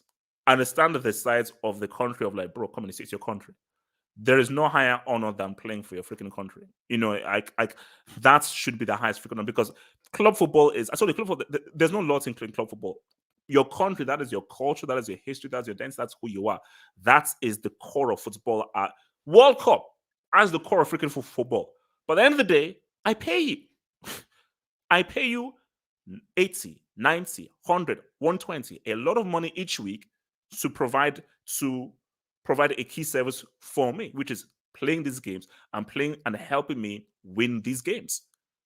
So if you're not turning off for this work and everything, I'm like, bro, which is why I just think that I don't even know what the solution is. I'm not sure what the solution is, because my thing is, AFCON can't be in the summer because of the freaking climate. It has to be in January. So my thing is, do you have a case where, now here's the thing, this is the way now gets real. Why don't you have like a 2 or 3 week break in January? And that 2 or 3 weeks, you now add it on into May or so forth. But then people will then say that, oh, why should we do that when how many African players are there within a given league? So people wouldn't want to do that, because my thing though is that, like, wouldn't you want a break? Because remember what Lewandowski said, we play way too many games. So I'm sure players would like another break. So my thing is, okay, why didn't you have a break in January for 2 or 3 weeks when the AFCON is happening, and those 2 or 3 weeks you just add it on to towards the end of the season? Whether it's literally, because the AFCON is like 3-4 weeks, so you now add that on to May, June, or whatsoever. So that's a situation. If you want to say, okay, we will not try and walk a middle ground, because again, I can understand clubs missing guys. Because for instance, like Liverpool right now, like if they now, what if? Because for me, I think that City are already going to run away. But what if, like, City and Liverpool, it was a 1 point discrepancy? They lose Mane and Salah. Jota gets injured. And in those 2 games, they lose those 2 games. And those 2 games pretty much ended up them not winning the freaking league. What if, like, Dennis, he goes to Nigeria right now, Watford lose these 2 games, and in those 2 games, Dennis could have actually scored in those two games, and they end up getting relegated by 1 point.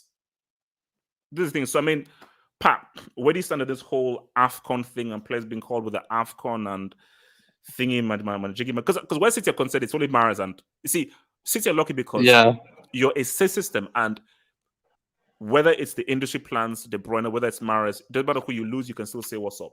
So, yeah, look. First of all, shout out to Malawi for making it. I know that we're just gonna go there for attendance and vibes and get slapped as always.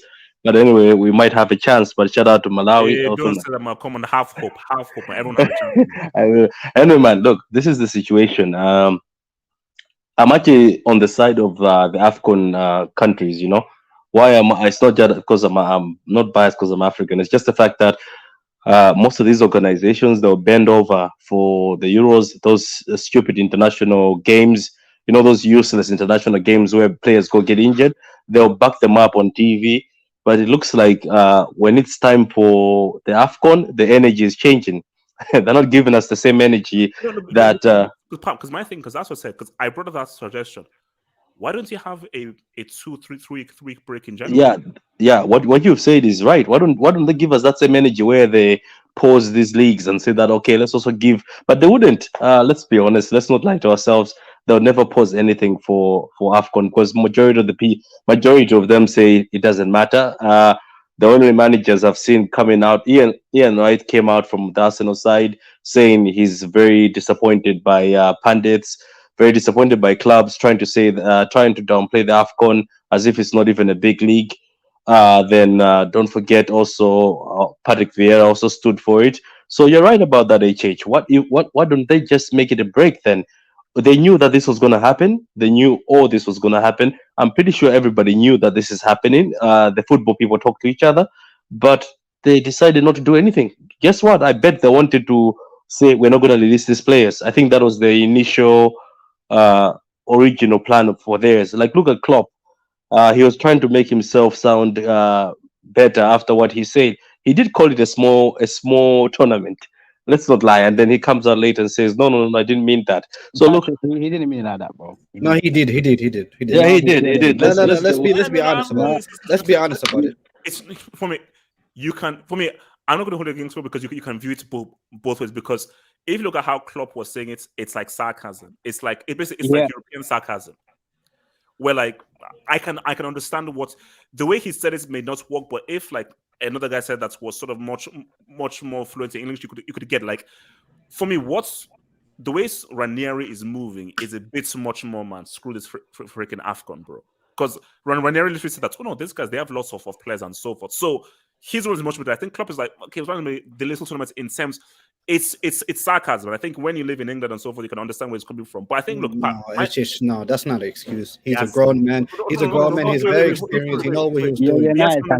Hold on.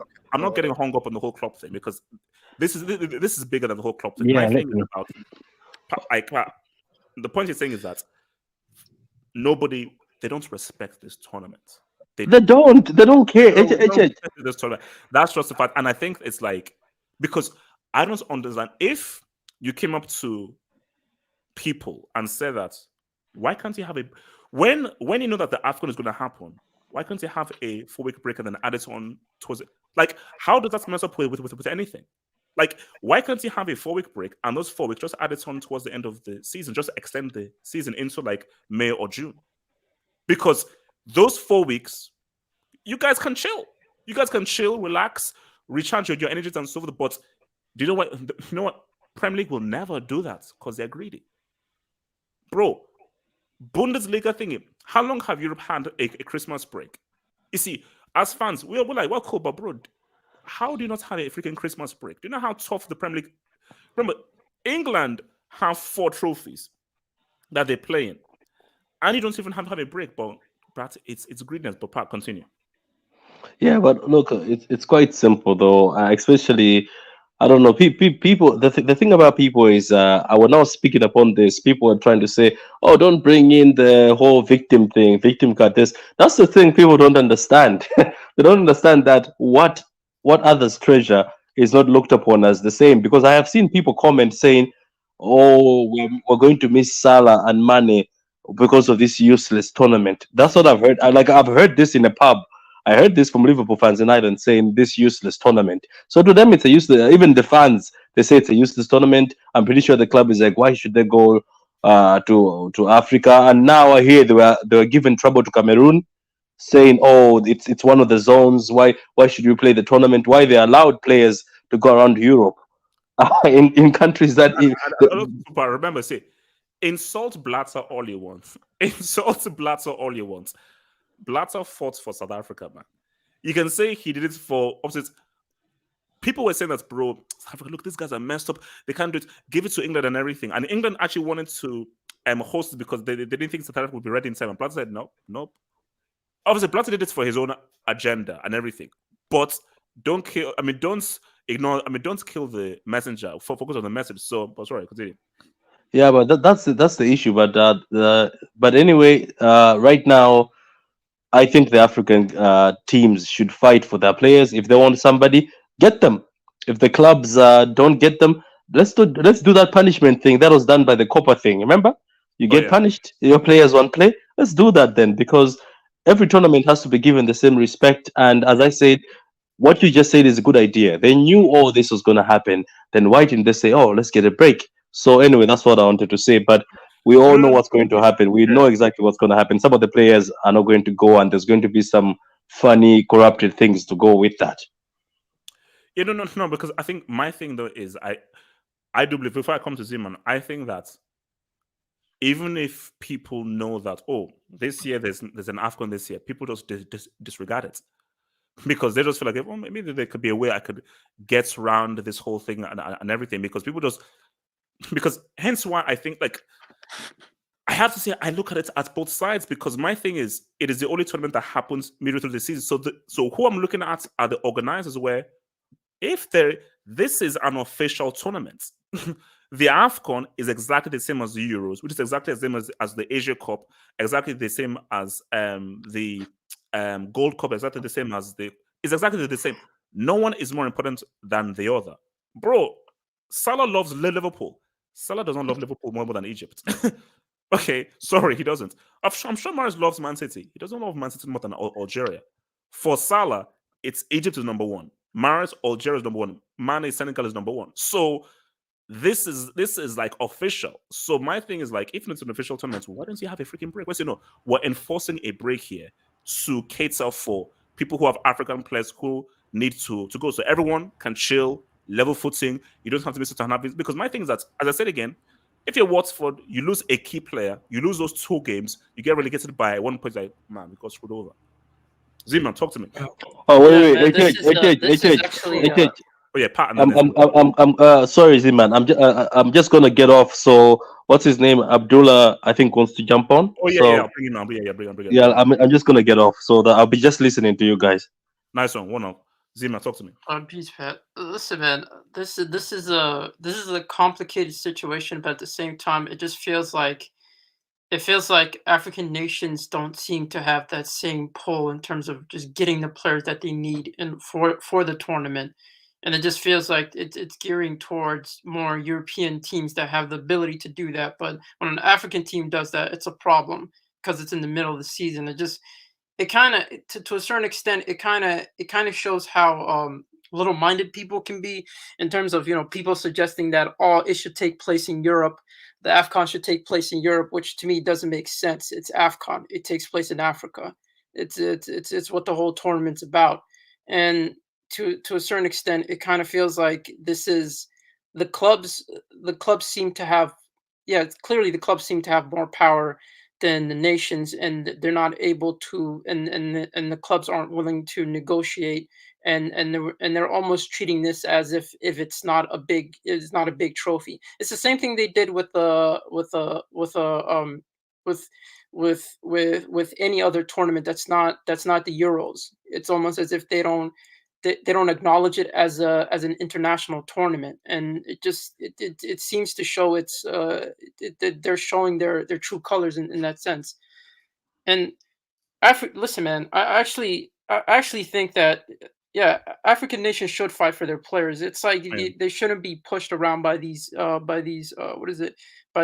European nations, and it just feels like they're not willing to negotiate. I do believe that there should be a 3-week break, but the problem is money's involved. Yeah, because the EPL, the EPL is not willing to do that. No way, hell no, it's never happening. Yeah. And then other leagues are probably they're not willing to do that because that means that they'll lose their players. There's a possibility of a player getting injured from the Afcon, and they just don't want to deal with that. So they would rather fight for it. And this is actually ridiculous. No. But Zeman, isn't the logical thing, if we don't try and be fair here, okay, countries, you should always play for country, another country should fight for the player. But at the same time, you understand from the club's point of view of, like, this is in the middle of the season, and this. What if this African player is one of my best players, one of my most important players? And the key thing are for guys who are relegation. You see, if you're Man City, you lose Mahrez, it's fine. Liverpool, okay, Salah is big, but it's fine. If you're a Watford, and Dennis is literally your best player, and every point counts, every game counts. You can understand. So obviously, isn't it the key point that, bro, make a break so that teams don't get screwed over by losing their key players in the middle of a season? Yeah, that seems to be the biggest problem, and to a certain extent, none of this makes sense because this is a tournament that's been going on for years. It's like you know that it takes place around January. You understand that, and now you have a problem with it because of COVID outbreaks.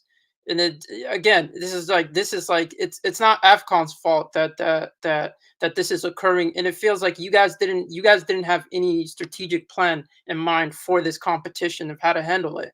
So that's not Afcon's problem. That's your problem. You made a very key point. You see, that shows your disregard for the tournament. Because if you cared about the tournaments, you would know that, okay, coming into a season, so what's the calendar like? Oh, wow, there's an Afcon in January. Okay, in the summer, bro, I'm going to need several non-African players in these positions. So when I lose these certain players, I have a good backup for these two. Remember, you know what? It's like 2 or 3 games because we actually did the math.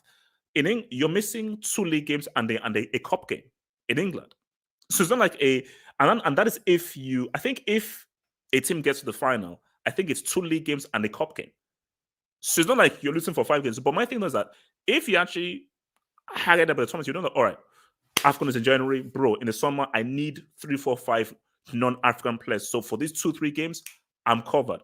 But because it is completely not on your radar, like, oh, whoa, Afcon, whoa, what? How can we get around this whole thing? So yeah, but continue.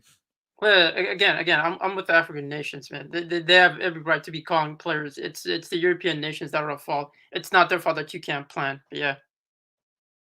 All right, before I come to Yasim, let me hit this, man. So your boy Adam 3 says Afcon moved to the summer in 2019. It's only in mid-January again because of COVID stroke weather. It's usually in January because it rains too much, not because of heat. Oh, okay, yeah. Because I know, like, I think it's Nigeria. We have like Hamatan or something in the summer. Because I thought it was heat, but yeah, like it's obviously a weather thing of like the weather is not sort of key. If you put it in the summer, and yeah, I think there was one that was in the summer. But my thing though is, it's always in January. It is always in January. So yeah, my thing is that who even cares why it's in January? It's been in January for ages. See, if it was moved like let's say last year, then like, what are you doing?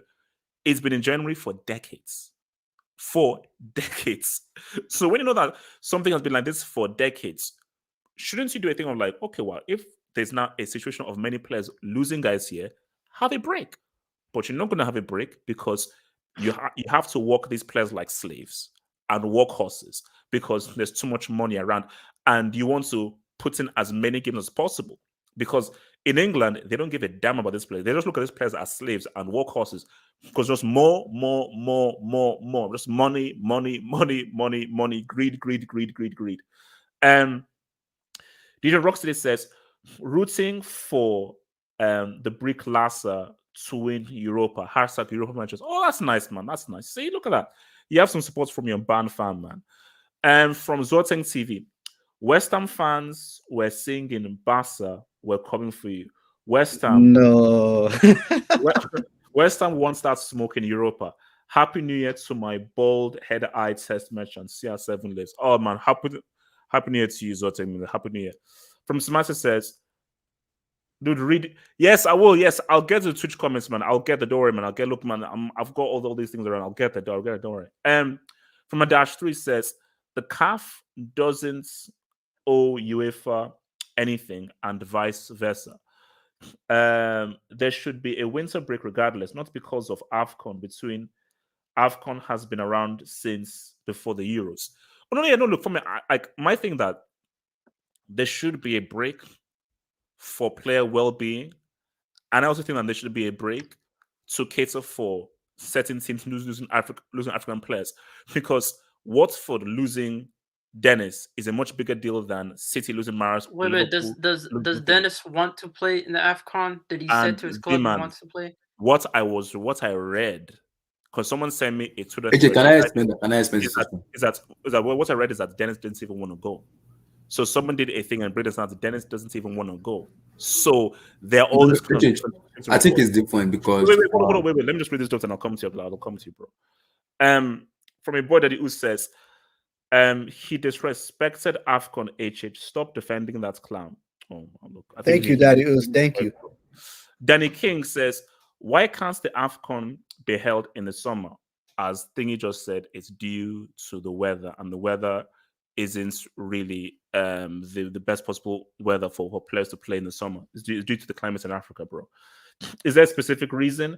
As long as it's not the World Cup, 2 tournaments can be held simultaneously. So yeah, it's not held in the summer because the weather is way too rainy and it's not ideal to be played. Like, because put it this way, they didn't put it in January, like, let's be really different and put it in January. Like, of course, there has to be a logical reason why it was in January. Because but the wild thing is they're willing to do that for the World Cup. They're willing to rearrange their Yeah, whole you thing see, for the yep, World but it's- Cup. it's the World But they're Cup, not mate, willing it's to the do World that for it's AFCON. money, man. It's money, man. It's money. Actually, so I said Yasir, then Abdullahi. So Yasir, then Abdullahi. Yasir, talk to me. No, I mean, it's Africa, HH. It's Africa. It is, it's just the disrespect, HH. This is the thing that annoys me about it. It's like everybody knew that this was happening.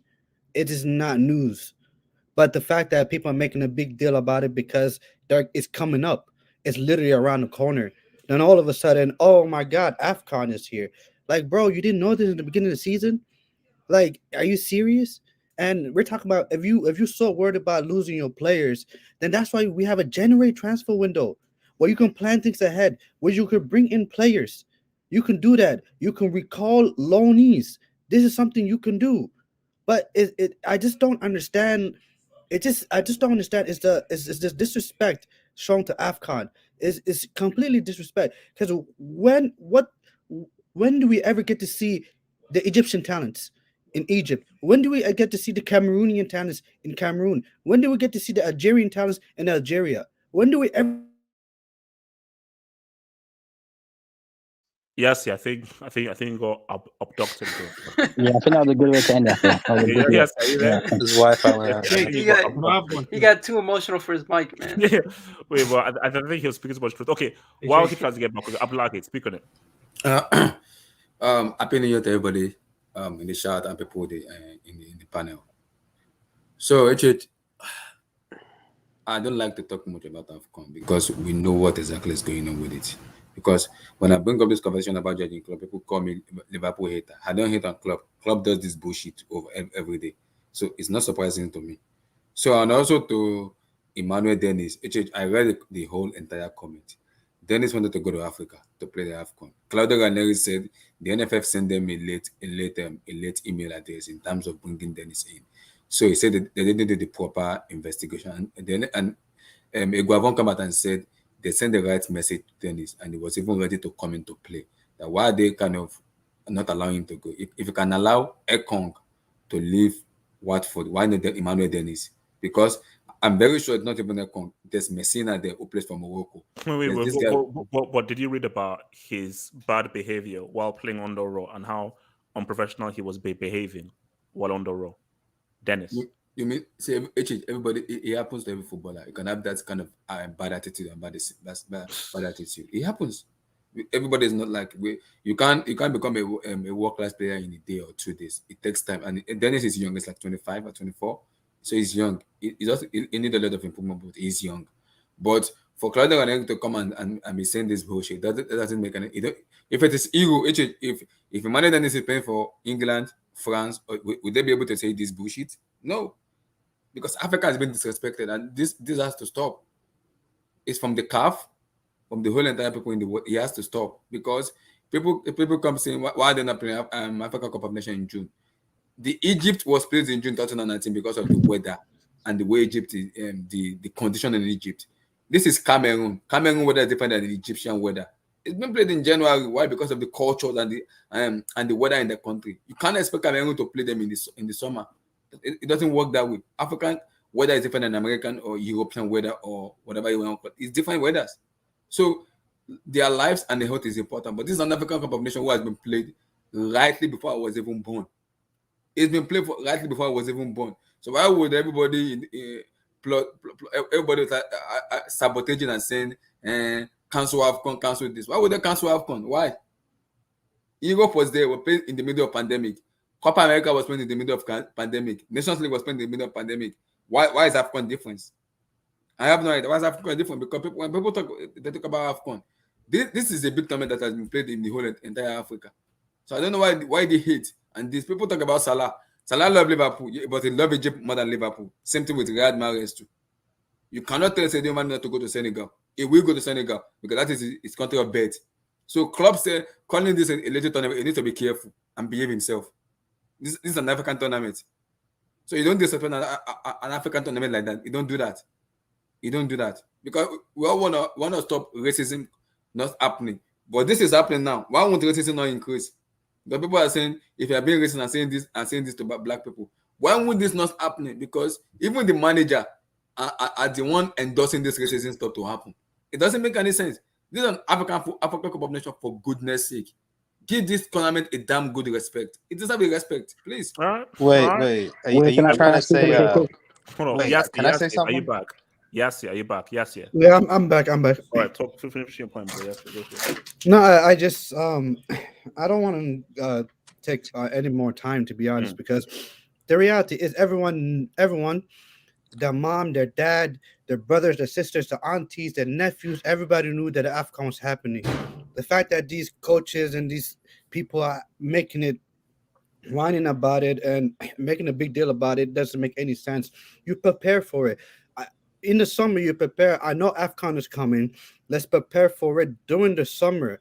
Let's get in the players to replace our players that left in the summer. If you don't, then as soon as the January window opens up, I'm prepared.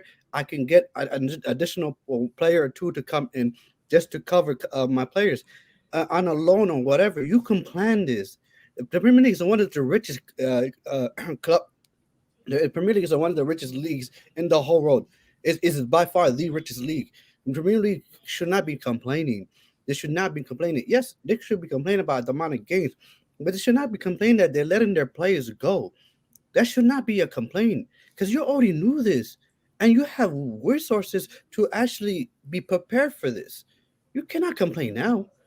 So I stand with the Afcon nations because at the end of the day, all they're asking is, we planned this tournament for years. No.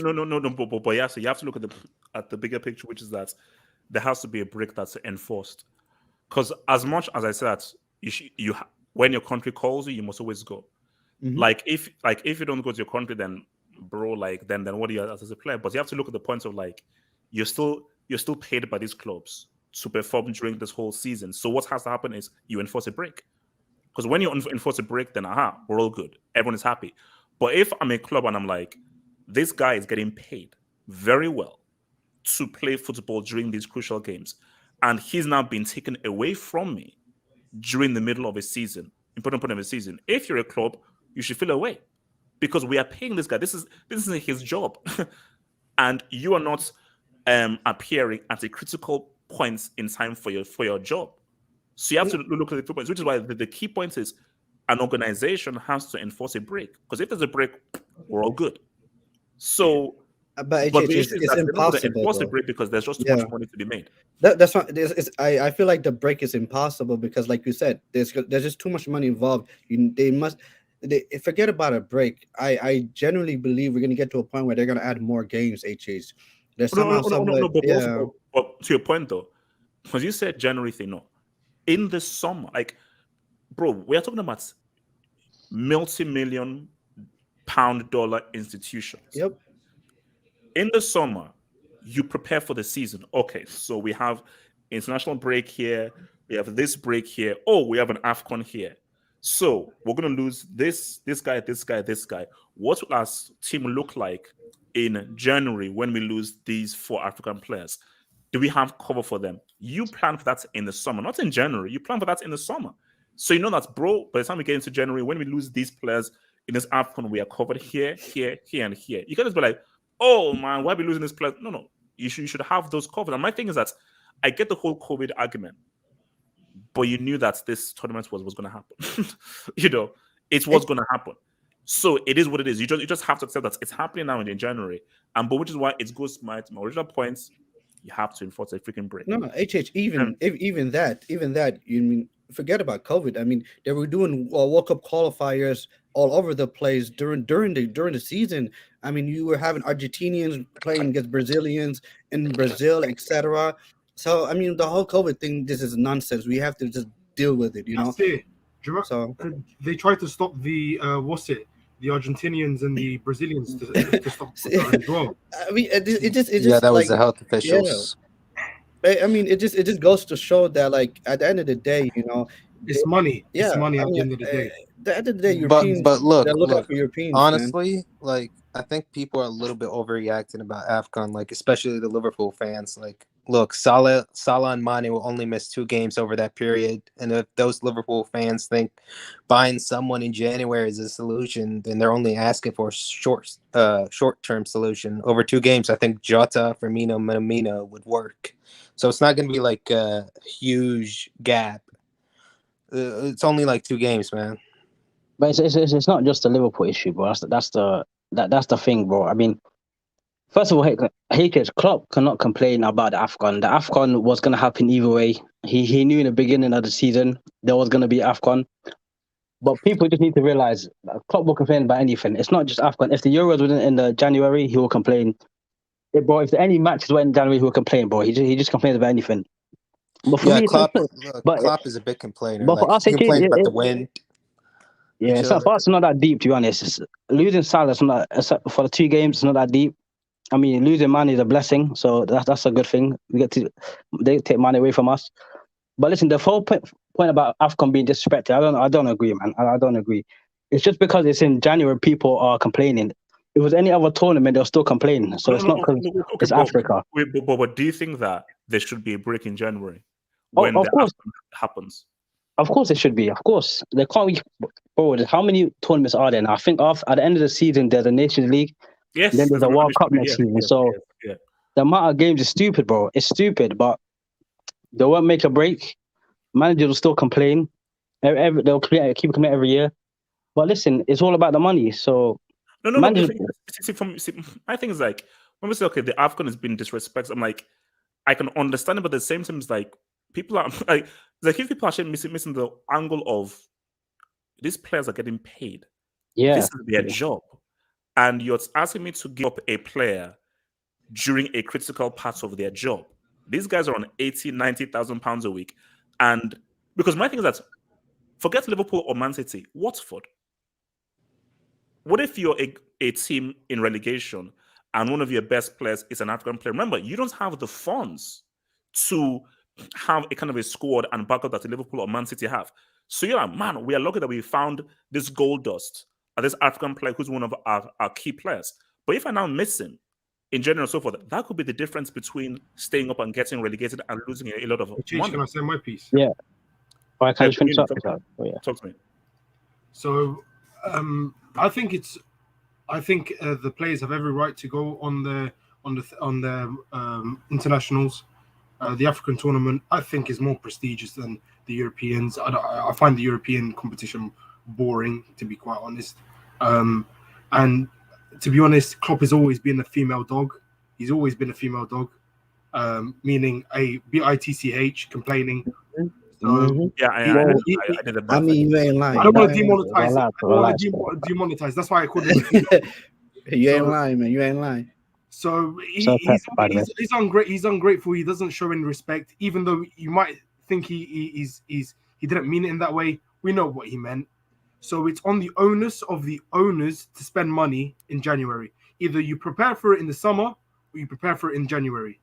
So you just deal with it. You don't blame the players and plus the internationals can snitch to can snitch to FIFA and they will find and just get a court case or something like that, and they have no other choice but to release them.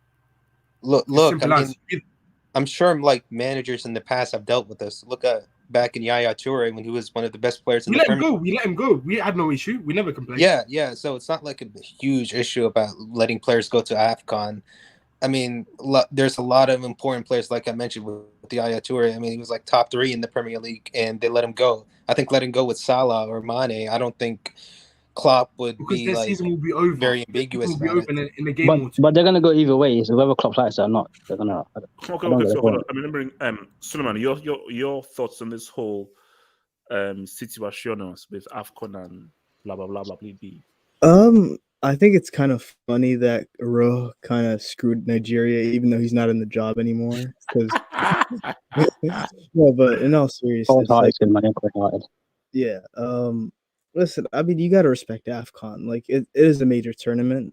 I heard someone, was it Patrick, that was saying, like, in the pubs, they were like, it's a meaningless competition. Like, come on, just put a little bit of respect on it. I think it depends, like, on this situation, like, specifically with Emmanuel Dennis. So they said he was, like, being, like, inappropriate or something. What did they say? Like, why he was the problem is Claudio No. Basically, like when Raw picked him, they said that he was very unprofessional because he didn't like how he was played, the position he was played in. So when he got subbed off, he basically ignored Raw. So Raw just did not like his attitude. So Raw then did not include him on any of his squads. So what's for like, bro? If he's not included on this squad, bro, but then when they now change the manager and they just say, like, bro, Dennis, look, it is fine. Let him come back and everything. That whole thing was with Raw, but that was where the discrepancy was when Nigeria changed managers and it wasn't included on a previous squad. So it's about when did he send in the time? Did he send in the squad in time? Blah blah blah blah. But then there's another extra thing of like, does he even really want to play? So there are all these conflicting reports that are happening. So nobody knows the full truth. So I read the Athletic report and I also read a very good resource in Nigeria. Emmanuel Dennis wants to play. Like, we don't know what to believe because I've read two different reports, so we don't know what the truth is. Exactly, but based on what I read, Emmanuel, and these are the reports that are very close to very reliable source towards the NFF and everything. Dennis wants to play for Nigeria. But then I read a report that said he didn't. So my thing is no. I don't know the one that you read that he didn't. The one I read, I very close to the NFF. What I'm NFF saying is that we don't know. Look, unless he comes out and says it himself, we can't know what the truth is. Unless he comes out and says, because he's not actually come out and given an interview and said he won't be able to come out because of Watford, because then there's nothing to discuss. Because unless you come out and say exactly, I want to play for Nigeria, then I'm sorry. All we're going to do is just interpret. Does it not? Because you don't know what the truth is. So you have to come out and actually say it. So if you don't come out and say it, then what? Suleiman, continue.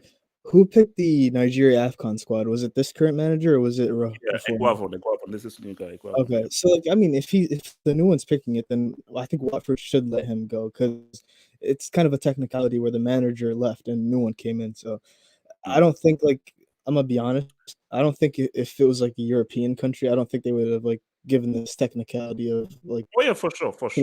Yeah. So yeah, that's all I have to say on it. Like, just let the man go to his Afcon. Anyone else? Let me say something. Actually, HH. For the Emmanuel Dennis that they talked about, HH. Eguavon himself have come out and said it. He said he spoke to Dennis himself and he spoke to Watford representative. Dennis said, I quote, Watford are threatening me not to go to Afcon because they don't want me to. They do not allow me to leave. You cannot tell me he doesn't want to play Afcon. That's what the problem is right now. Unless he comes out and says with his own mouth, these are just reports and this and that. Unless the manager said it, that he spoke to Dennis and the Watford manager. The Dennis told him unless Dennis comes out and says it with his own mouth. I want to come out and say it with your own mouth. I want someone in the chat said he said it on his Twitter. Someone saying on Twitter apparently. He said it on his Twitter. It's on his Twitter. He said it. What's for that team not to play Afcon? If this is true, this doesn't make sense. It doesn't make any sense. It doesn't. No, because you could even look at the what happened to Pedri and being picked for the Olympics, even though Barcelona didn't want him to go. He still had to go. So it just doesn't make sense if that is true.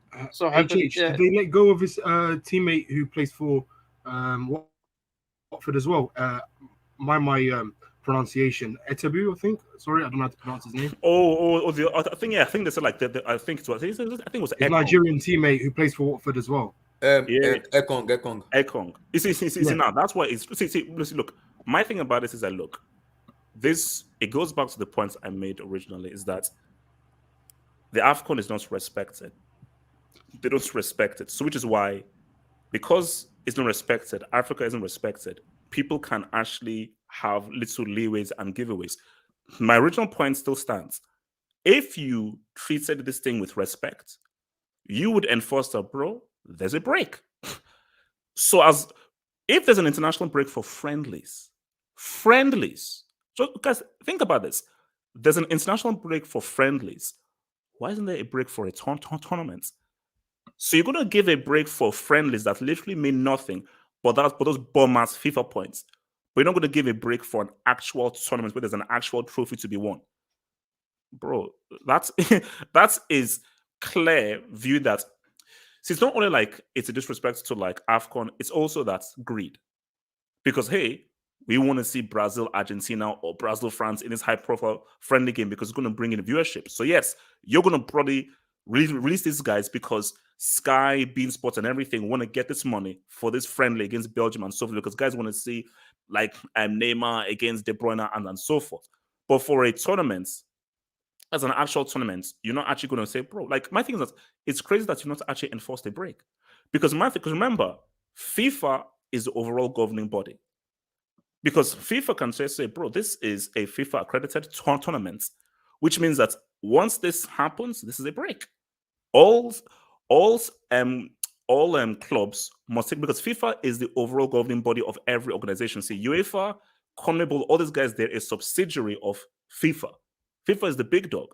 So it is FIFA that can say, bro, is it? So the fact that FIFA has never come out and say, bro, January, February, 3-4 weeks off because, or obviously, remember, it's every 3-4 years.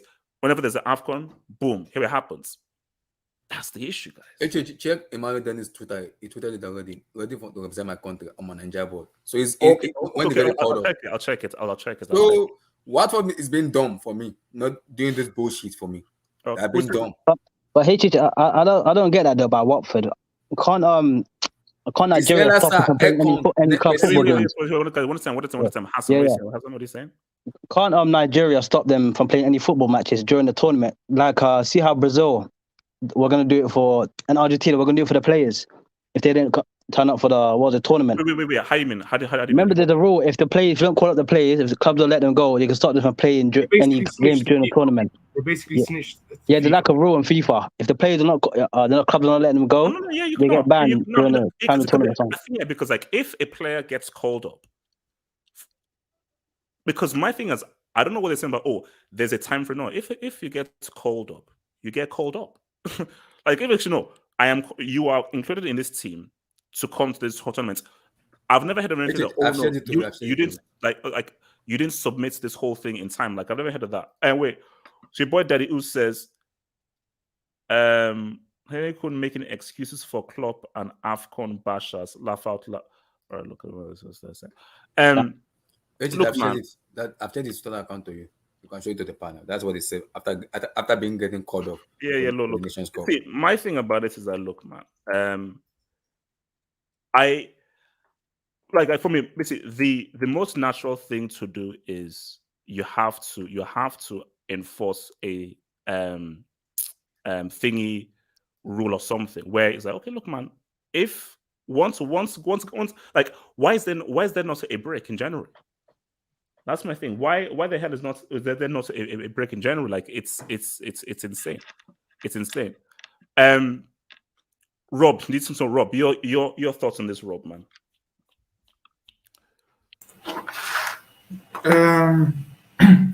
Yes, we don't know really the full story, what's happening. Afi wants to go, Afi doesn't want to go. But we do know that he isn't allowed to leave, I think, or at least that's mostly confirmed. But I do think that I feel like they should do something about it because I don't think this isn't normal. I don't think, or this shouldn't happen. That he isn't allowed to leave, I think. And also because Nigeria is screwed because they've lost Osimhen and they've now lost Dennis. So if Nigeria are now going into a tournament against Egypt with literally no strikers, so Lord help us, man. It's okay. You guys have the Wobie, bro. It's okay.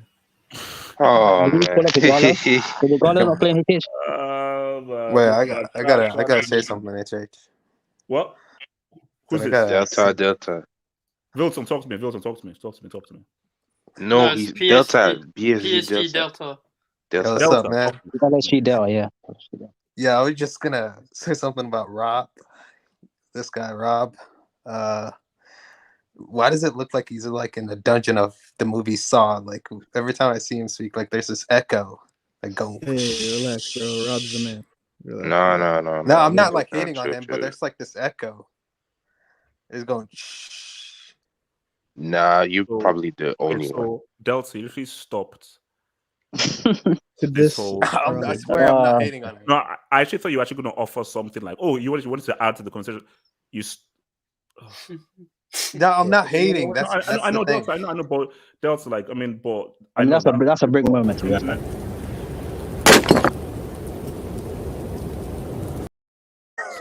Damn bloody fool.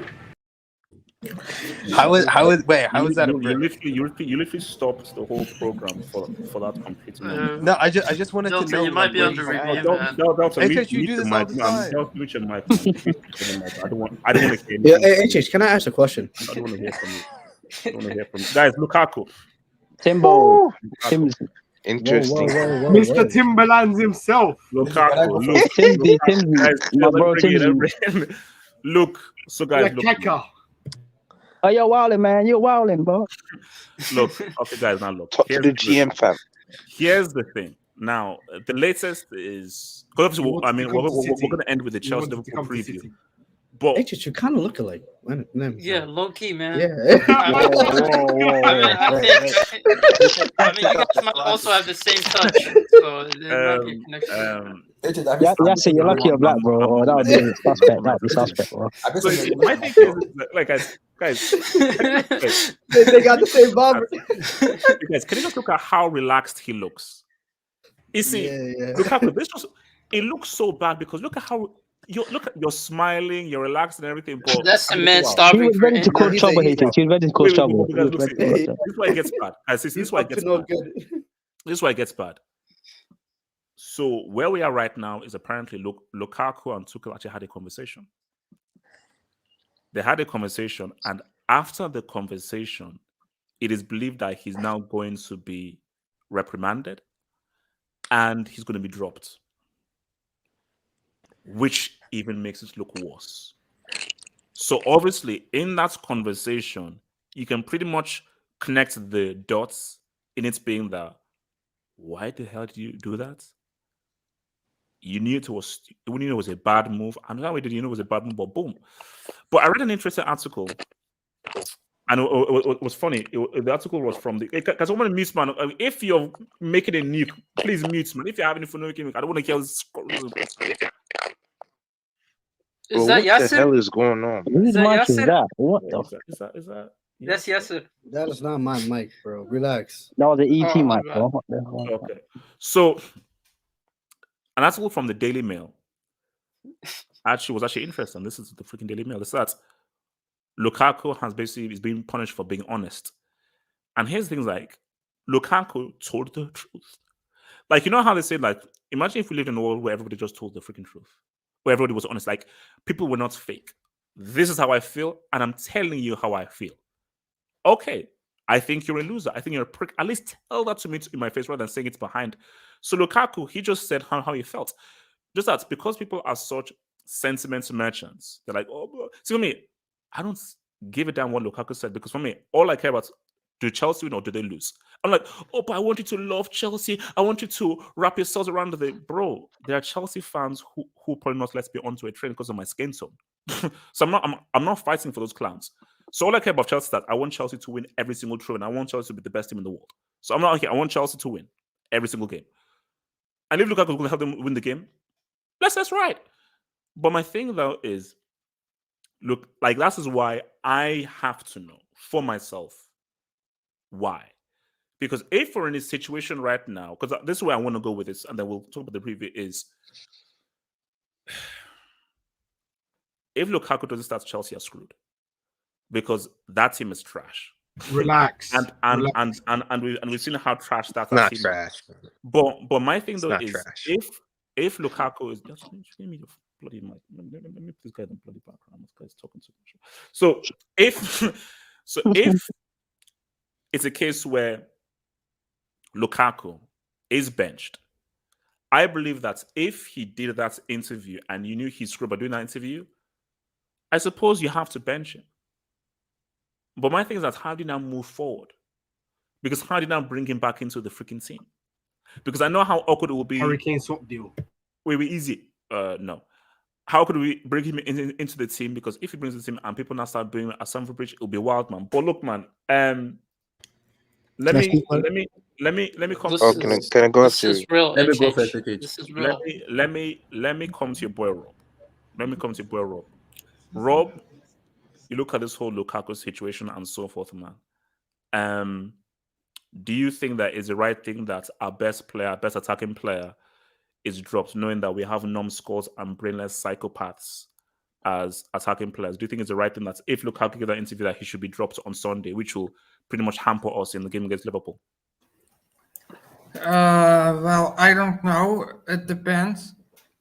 Because you have no one else scoring, I guess. Well, you kind of need Lukaku because he has been in decent form lately. But also what he did was really bad. So Rob, if you're Tuchel, now he said this is a better question. Let's say you are Tuchel and you know that he is crucial against Liverpool, and this could be crucial in trying to say what's up in the league, but you know what he did was bad. Do you drop him for the Sunday game, or do you make him apologize and play him on Sunday?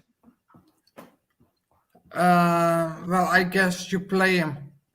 I think that's what I will do because the same thing happened with Harry Kane, for example. It was a similar kind of situation, but they played him and he eventually became happy again and he started playing to his best again. And maybe if you play Lukaku and keep him happy, he could love it.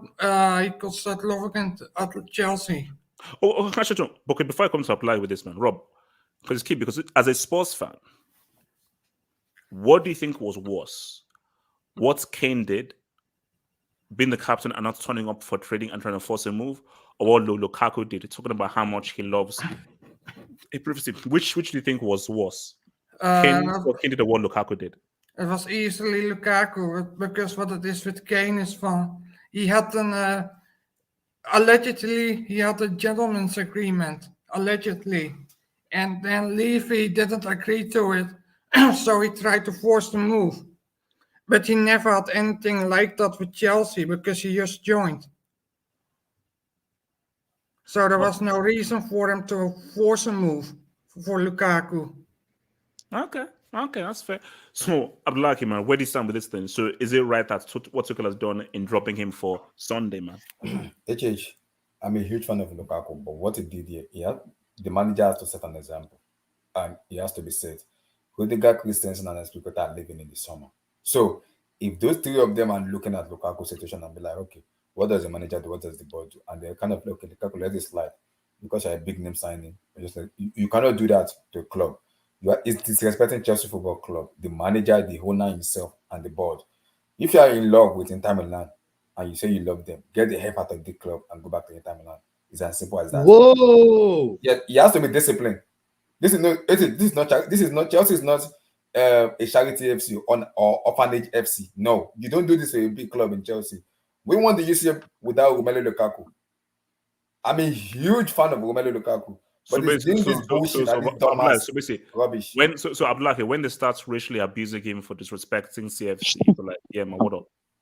This is my issue with it. I've been the one supporting. No, Abdullahi, I asked you a question. When the hardcore Chelsea fans who would spit at you on the street if they saw you in the street, when the hardcore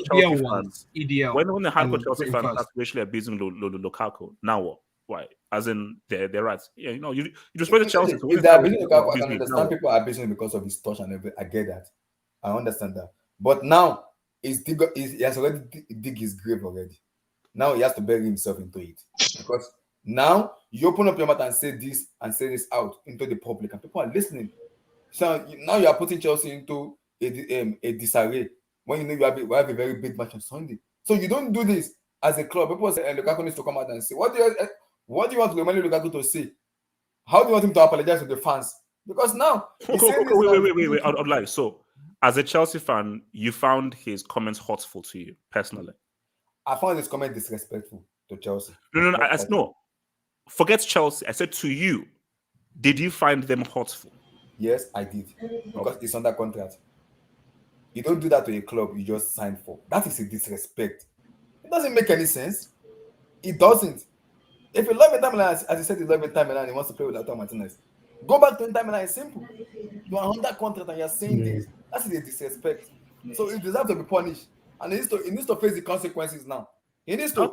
Okay. Can I go? Can I speak on this? So I've watched so many streams. I watched Abdullahi's stream on this. I watched Abdullahi's part 2 on this.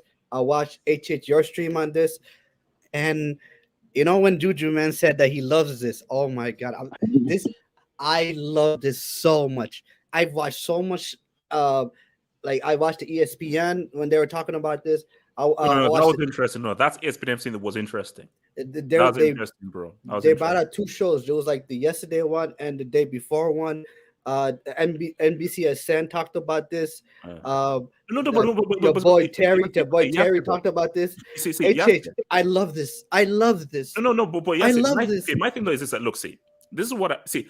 This is almost similar to the whole Super League situation. You see, my love for Chelsea is Zola.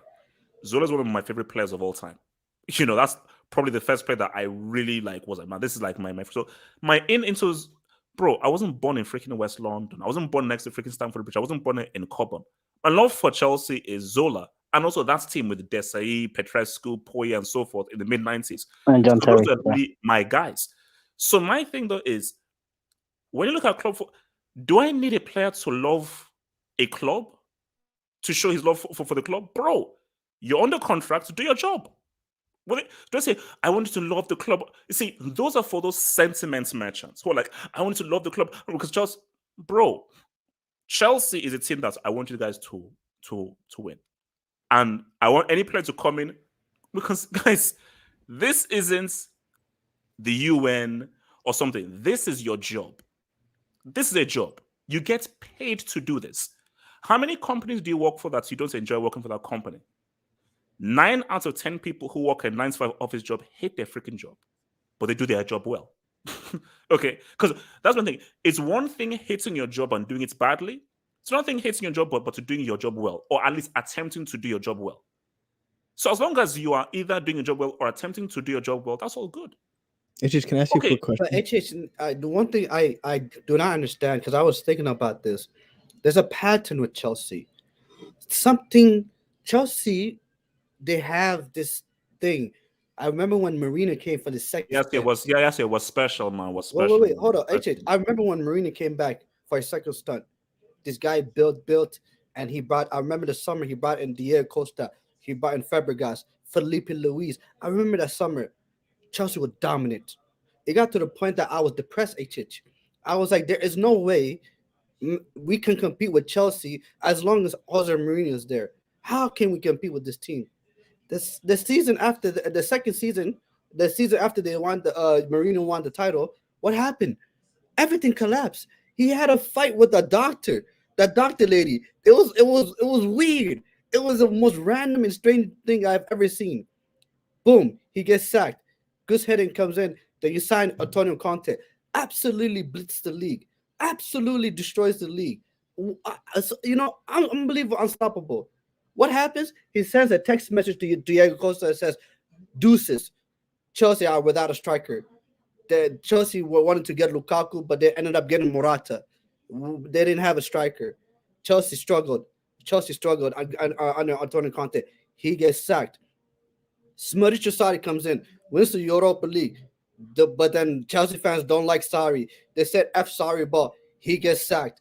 Now you had the Lampard situation. Lampard got sacked. Now you got Tuchel, won the Champions League with you guys. And out of nowhere, from absolute nowhere, Lukaku says, $100 million striker says, puts down this unnecessary, absolutely unnecessary interview. It doesn't make sense, HH. Sometimes I feel like your club does this on purpose. It's like they want to get Tuchel out of here. It's like someone in this club says, you know what, we need to find some way to sabotage Tuchel. Because I'm telling you this, HH, this is going to be a domino effect and Tuchel will get sacked. He's done. HH is done. Oh, no, I'm telling you this. Yes, it's a foregone conclusion, bro. Because it's like, Wait, okay, hold on. it's like, okay, now what does he do now? Look, if he benches Lukaku and Chelsea drops more points, then you're gonna have that infight. Lukaku will be more like, look, you couldn't win without me. I didn't do anything wrong. You cannot win without me. And then the whisper starts. Then it spreads to the team. The team then don't have the same respect they used to have for Tuchel. Then all of a sudden, you see Rudiger is going to leave. Azpilicueta is going to leave. Thiago Silva is getting old. I mean, you don't have Reece James. You don't have Chilwell. N'Golo Kante is injured like throughout the season with COVID injury. Bro, same as Kovacic. I mean, I just, this was so unnecessary. Tuchel did not need this. This is the worst thing to happen to Tuchel. And then I'll be interested to see what he's gonna do. Because if I was Tuchel, I would play him. Because let's be honest, you cannot afford to bench this guy. Because your team is decimated, absolutely decimated. You must play this guy. But if Tuchel says, you know what, I want to bench this guy, I want to show, I want to be strong, all that. Let's be honest. At the end of the day, the players are stronger than the manager in this football club. Chelsea always had a player power situation, and no matter what happens, the player will always rise to the top, and the manager will go. This is to rebut what you said. I listened to what Matt Law said, and Matt is a very reliable source to Chelsea, very closer to the Chelsea report. He said it when Lukaku and Thomas Tuchel already has a conversation with the incident already, so he knows. Lukaku himself knows. Him coming out and saying this out now, he's already putting himself in trouble. Like I said, he's our goal scorer because when he's on the pitch, he guaranteed goals. But I call this stupid, idiotic comment. You don't need to do it because it's matured enough as a professional player to understand. I know when to cross the line. I know when not to cross the line. Okay, wait. Crossed the line already. Wait, Hassan. Because I want everyone to have their say on this. Hassan, man. Okay, because okay, let's focus on Lukaku because I want to keep the things. So actually, no, just this whole Lukaku thing. So forget about the game, the Lukaku situation. How do you read it? Given this interview, why give this interview? What's not going to happen and everything? Bro, he's a bit crazy for giving out the interview. I mean, I don't see what he gains from it, to be honest. Like, I don't see anything positive he gains from this apart from negative media attention. Now he's put Tuchel in a sticky situation, HH, to the point where Tuchel, he knows, this is my guy. He's my number 9, 100 mil player. Roman look at me funny if I bench him. But bro, Tuchel's got a safe face now. We all play football now. If we play football, we know the dressing room. If a guy is talking crap about a club or coach, and he plays the next game, the players are looking at Tuchel funny. They're gonna start looking at Tuchel a bit sideways, and they're really gonna order, man. No. Listen, I think because see, Hassan, my thing is, what if he bent Lukaku and Liverpool beat the crap out of Chelsea? And not only they beat the crap out of Chelsea have one shot on target, and the attack is trash. Now, Hassan, do you know what's even funnier? What if an Aubameyang happens? What if Chelsea? I don't think it's happening because Liverpool are such a good team. But what if, just for argument's sake, he drops Lukaku, Chelsea they actually play really well, and the attack is actually really amazing, and they beat Liverpool, and the attack is popping off. Then Lukaku is finished. No. I mean, before your injuries, you were playing well without Lukaku. It's true, isn't it? But when where Chelsea winning, and how good you were scoring more goals without Lukaku than you were with him. No. Reece James was the freaking right back. Yeah, I know. When you had your wing backs and some of your midfielders, you were playing better, bro.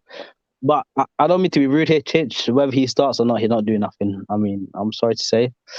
It's a big game. Lukaku, he's small game Romelu for a reason. He won't do nothing either way. That's on relax, chill. But listen, it's a bit crazy. It's Chelsea. Yeah. Now you have to look at the Chelsea board a bit funny now. If they sat Tuchel, bro, I mean, that would just be hilarious. Bro. That I would just be can't hilarious. wait because he will be Man United's next manager. I guarantee you that. Because Chelsea, We the will thing is, take him, bro. We will take him, man. Yes, the thing is, Mike. Yes, the thing is, Chelsea need to learn this is not the early 2000s. You can't keep switching managers Hey, no, continuously. no, Hassan, welcome to the circus, man. It's the Chelsea life. Continue. Yeah. Lukaku, man. So I'd like to begin this with a line of a verse. Self-sabotage never hurt anyone. That's what's happening to Chelsea, unfortunately. Wait. Who spat out first? Who spit out first? Who? It's a pop song. I like Pops? it. Okay, well, It's a pop Who's the song. artist? Who's the artist? It's called self-sabotage. You can search it up. Who sang it? Who sang it? Taylor Swift. I don't know the artist, but that's not Okay, that's not the important thing. That's not the important thing. First of all, unfortunately, Chelsea are no different to a United where it's a circus. Unfortunately, Chelsea have been a circus for quite a while because you've let the players take control. If Lukaku starts, you're basically saying Lukaku's won. I have more power than Tuchel. And unfortunately, I'm going to say this about Marina. She's neglected her duties. I think she's fulfilling personal duties. Roman. Trash, man. She's trash. I don't know what is going on. I don't know what's going on with Chelsea, but they need to fix up because honestly, it's going downhill, and I think it's becoming Di Matteo 2.0. It's becoming Di Matteo 2.0 syndrome. Unfortunately, you win the Champions League, bad form, player power, and there goes your player. There goes your manager getting sacked. Okay, can I go? Z-Man. Okay, man. Listen, man. The Lukaku problem is it's complicated, and to be honest with you, it would be a disgrace. Z-Man, be respectful. You share his complexion. You share his complexion. Be respectful. Yeah, but no. My thing is, Michael Jackson tax, bro. It would be a disgrace if Chelsea fired Tuchel over Lukaku when this guy hasn't done enough for your club. If we're being honest, to be quite frank, this guy hasn't. Wait, who says Tuchel is getting sacked? No. I'm saying if that was to occur, if there was some player power to occur, and the manager gets fired, I think that would be a disgrace because he hasn't done enough for you guys. In terms of Lukaku, I don't know why people are defending him. He should be blamed for this. Why would you go up to the media and talk and talk about your moments of Inter and how much you want Chelsea to change their system to accommodate you? Like, you don't go up to the media like that. So I think he should be blamed. And I feel like, let's be honest, bro. If Lukaku starts for Chelsea, this is at the bridge, Chelsea versus Liverpool. If he starts, he's going to get racially abused by the fans. There's a high probability of that occurring. So if anything, to a certain extent, Thomas Tuchel is kind of protecting him in that case. Because let's be honest, this guy's a confidence merchant. Let's be honest. He needs people to believe in him. That's the type of person he is. He's a fairy tale. He needs people to believe in him. That's the only way he performs.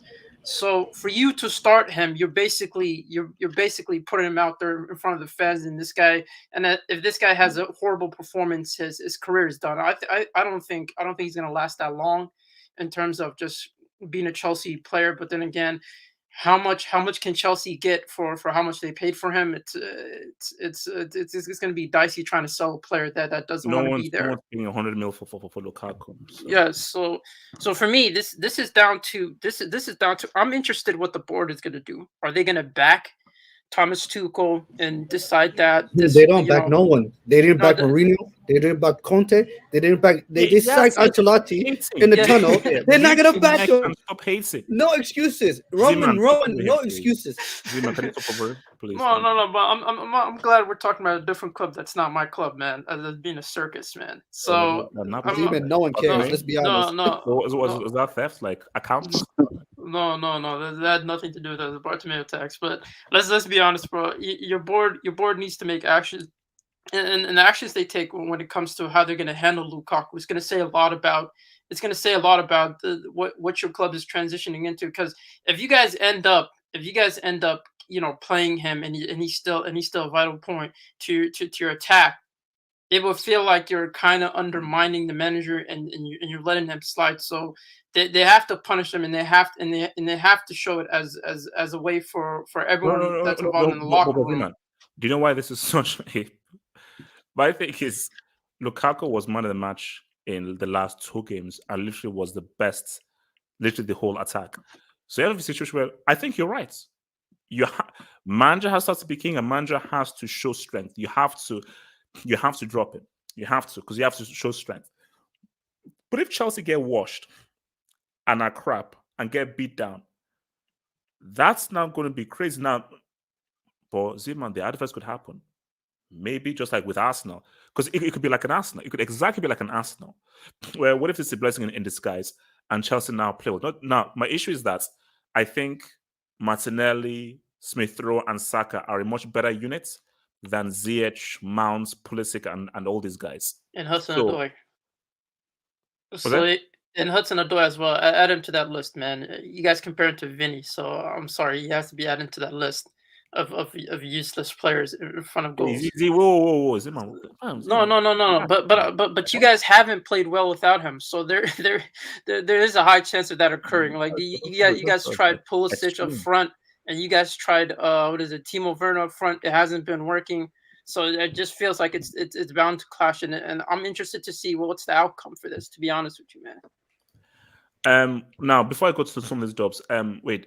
Is that the real Daddy Us, or is that a pretender? Is that you? I hope it is. I hope it's a real one. Hello? Okay, all right. You know what? That might be the real one. That might be the real one. That might be the real one. That might be an imposter. I knew it was going to be some kind of a clown or something. So Can I speak on Lukaku? No, go ahead. Actually, yeah, I will. Let me just get to some of these jobs, man. Kabul campus chancellor. Jesus. Tuchel was our best interim from the Kabul campus. Oh, thanks for that, you fucking clown, man. From Denny King. Yes. 6-inch premium teams is a -1 against big teams anyways. It won't really change much for Chelsea whether he starts or not. That's valid, though. Van Dijk bullies this guy, bro. He's gonna do it again. That's a basketball stat. What the hell? Wait. Did he beat? Did he score against Spurs and Arsenal? Yes, can you mute your mic? Yes, can you mute your mic? Kabul Campus Chancellor says 100 mil will get you 5 affordable missiles and 9 F-16s. Kabul Campus, thanks for that, but I don't want an F-16. I preach peace, not war. All right. Wait. Zeman, Casey. Casey says the bridge is owned by the fans. They do have a voice. Casey, I don't give a damn about those clowns, bro. They're on the pitch, not the stadium. Those might be a racist voice. Those racist clowns can rot in hell for all I care. From Empty says, Empty, who invited 5 of his friends from the Middle East to watch City win a UCL final, but saw them destroyed by Chelsea, and he still hasn't paid them back. What happened? Where were you in the league? This guy's still asking to be refunded after he wasted 3 days of their life. Yeah, by playing to Caliban football. Yeah, bro. How do LT, this Chelsea team? How? Can I read what LT says? LT says Lukaku will induct Tuchel to the Hall of Fame if he's benched. Yeah. I mean, Mark Henry, wow, Hall of Fame. K-Dog, man. K-Dog says, sack Tuchel. He just got in as manager. The market is staying. No, K-Dog. Facts. He's getting sacked eventually, but not getting sacked anytime soon. But he's getting sacked eventually, but not anytime soon. Isn't this a problem? You think he's gonna get sacked? He's only been here for a season. Don't worry about Javi Ball. Man, worry about Javi Ball. I'll worry about a UCL. You worry about Javi Ball, man. Well, it's more entertaining than Tuchel. Abritz first said, get Tuchel sacked and bring him to Bayern or Atletico. He's not getting sacked anytime soon. Atletico, he might actually fit. Detroit Rock, whose team that we beat in the 2012 UCL final, where I think Detroit actually cried, by the way. So, football gods are punishing Hostage FC for the fluke UCL. but we still won it. Facts. Detroit, we still won it. It was What a happened? fluke. You got beat down by freaking PSG. Okay, It we was still a won fluke, the HH. Let's be honest. 2012 was a fluke too. David T. HH, please check your Twitter DMs. If you're sending me anything pornographic or anything messed up, I'm not opening it. So, AJ, why do you always say Oh, that? that's Ralph. K-Dog. That's Rob. K-Dog says, Luke versus VVD tomorrow, part 2. 0 out of 7 dribbles completed. That's if he's That's if he's Luke That's if won't he's definitely get Are you stopped. gonna see leftovers again? 88th bus stop says, loyalty to a club gets you nothing. Look at Spitting facts. Yeah, pay him. Pay Rudiger's the average. Rudiger's such an average player. For you Pay Central fans, let me read that again. Loyalty to a club gets you nothing. Just look at Rudiger. I mean, Rudiger's average. I think they could do better than him. That's for you sentiment freaking clowns. Let me speak on that. I mean, they let him go to a bigger club. That's Wait. Can I say something about it? No, You going again? No, I'll speak. Okay, Delta and then Barry. Okay, Delta, what do you want, man? Delta, speak on it, man. Yeah, We don't go up with any weird things, man. Because relax. Yeah, no more weird things. At least don't be weird. That's what I'm saying. Don't be weird. No, you also support PSG. Remember though. Let's be honest. Yeah, mute your mic, man. I'm just saying they're the clown shows. You know they have history of this. Just talk over this guy. No trophies in the last 5 years. Okay. All right, so he shouldn't start. I mean, that interview was disgraceful, especially being taken during the most crucial part of the season. Look, Mark Henry might be right that the system doesn't fit in him, but it's not his word. It's up to the coach. It's up to the board that should have signed someone who for Tuchel's system, someone who can press and link up with the wingers. Chelsea should have. I think Chelsea should sell Lukaku in January. I mean, Tuchel is a stubborn man. I knew this when he was a manager for PSG. He won't change his system. So with Lukaku and Tuchel, it's not going to work out, man. I'm telling you this right now. It's not. Have you seen what he said about Neymar and Mbappe, that they're impossible to work with? Wait. How many goals does Messi have in Uber Eats at the moment? The most overrated player of all time. Delta, what does this have to do with Messi? Having the Uber Eats. What is this? Okay, you tell me. What does this have to do with Messi? No, nothing. But it's a random question, and can you answer the question? How many goals does Messi have in Uber Eats? He has 20 goals. Just talk over him, PSG man. Just talk over him, man. Delta, continue, man. Continue, bro. But yeah, man, I'm just telling you right now. Why did he do it? Like, why take an interview if you're gonna blast the tactics about the coach during the most crucial part of the season? Like, why do that? Self-sabotage, dude. Like, isn't Chelsea fighting for trophies like FA Cups, Premier League, Champions League? I mean, they won it last season. So why don't you do this in the summer? Why do it right now? It's not even like in August or September. He's doing it in January, where this is where it gets tough right now. This is where people will know who's going to finish basically in the top 4 or who's going to win the Premier League. A lot of people are now saying, oh, it's going to be Man City, just like last season. But still, taking a blasting interview, it's so blasphemous just to say, oh, Tuchel, I don't want to play in this system. He's like a crybaby, man. Get over yourself. You're almost 30 years old. What do you do? Oh my God, I can't actually believe he said this. Have you also seen what he said about Lautaro Martinez? He was saying that, oh, I'm coming to, I love this man. Yeah, staying and into, I'm gonna play with him in yeah. Inter.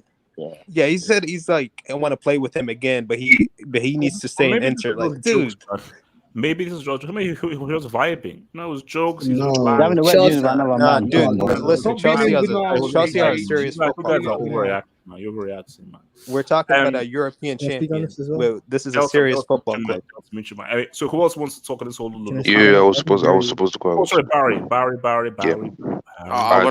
want to speak on the teams as well. No. Yeah, after me. Can you hear me correctly? No. Yes, we can. We can, Barry. Go ahead, bro. Oh, you can hear me, right? Yes. Okay. Yeah, the timing of all of the quotes is very wrong. Especially in January, it's the time where it defines if clubs go into the top 4 win the Premier League or go into relegation. And I don't like what he said about Tuchel and everything, because it says more about him than Thomas Tuchel. Because if you cannot adapt to a system, like, what does it tell about you? Are you like a system merchant? Do you need like everything to go in your way to perform? You know what I'm saying? Like he says he wants to be in Real, Barca, or Bayern, but like they're not gonna change the whole philosophy and tactics and system just to like make sure that you perform at the highest level. And if they do so, like, are you gonna give the same production as the best strikers in the world, like Lewandowski or Benzema? So yeah, like the whole timing of it is just wrong. And then like he says that I'm gonna try and be professional and everything. Then why do you do this cool with Lautaro Martinez? You know, like it doesn't make sense overall. But like yeah, but for the game tomorrow, like we do. Wait, no, we're gonna preview the game. oh no, I'm Okay. just gonna speak on Lukaku's. Yeah. Like if we're being honest, like if you want to win this game, you probably have to play him because he's the only attacking threat that's gonna be menacing for the Liverpool defense. But like you're not gonna do anything with Mason Mount or Odegaard or even Pulisic to do whatsoever against Liverpool. So yeah, man. But like the manager needs to stay strong, so he's gonna have to put Lukaku back in the bench. Why, Jackson? What the bloody hell do you want, man? Yeah, Happy New Year, YSK. Happy New Year, bro. Happy New Year, YSK. Happy New Year, Happy New Year, bro. Happy New Year, man. And the streets as well. Happy New Year. Happy New Year to the streets. Happy New Year to everyone. Happy New Year, bro. Happy New Year, man. Wait, hold on. YSK Jackson, I'm not wishing you. I'm wishing you a sad New Year. Okay, you listen. I said I wish you a sad. No, New Year. hey man, I wish you a sad that's New Year. fine. Wait, YSK Jackson, That's fine. Wait, I wish did you a sad New Year. Rafaela Rafaela do your new hair or I wish you a sad New Year.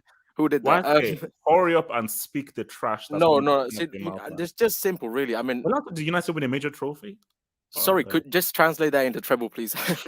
I'm struggling to understand. You actually did see. You actually did see. You actually put some No, random- it's history classes. I took history classes. I took extra history classes. Whatever. Man. Yeah.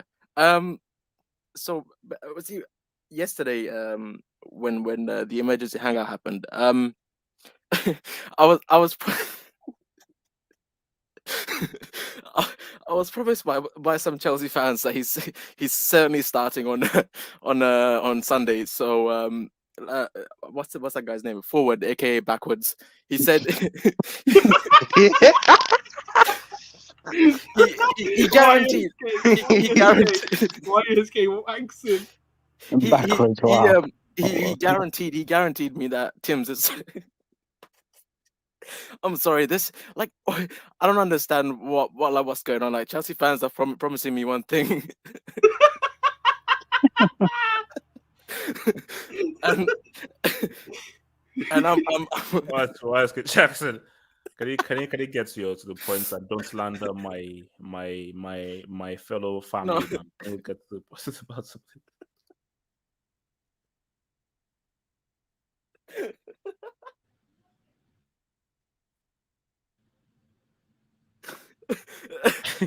Why did you guys not come on? Grow up, man.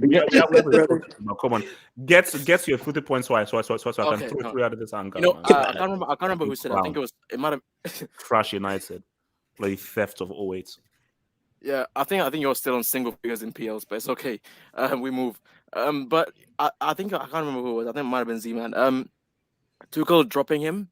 All fun and jokes aside, like I think it might be the best thing for Tim's right now. Because if he sniffs that pitch, they're gonna have to double the stewards. They're gonna have to double. You know why, Skate? You know what's funny? You know what's interesting about that? I want to see how many. If they start booing him and start doing monkey chest. Oh, bro, no. See, Lukaku's not the kind of guy to thrive under pressure. EDL fans are coming out. Bro, he might cry. He might cry tomorrow. He might cry on the pitch. bro.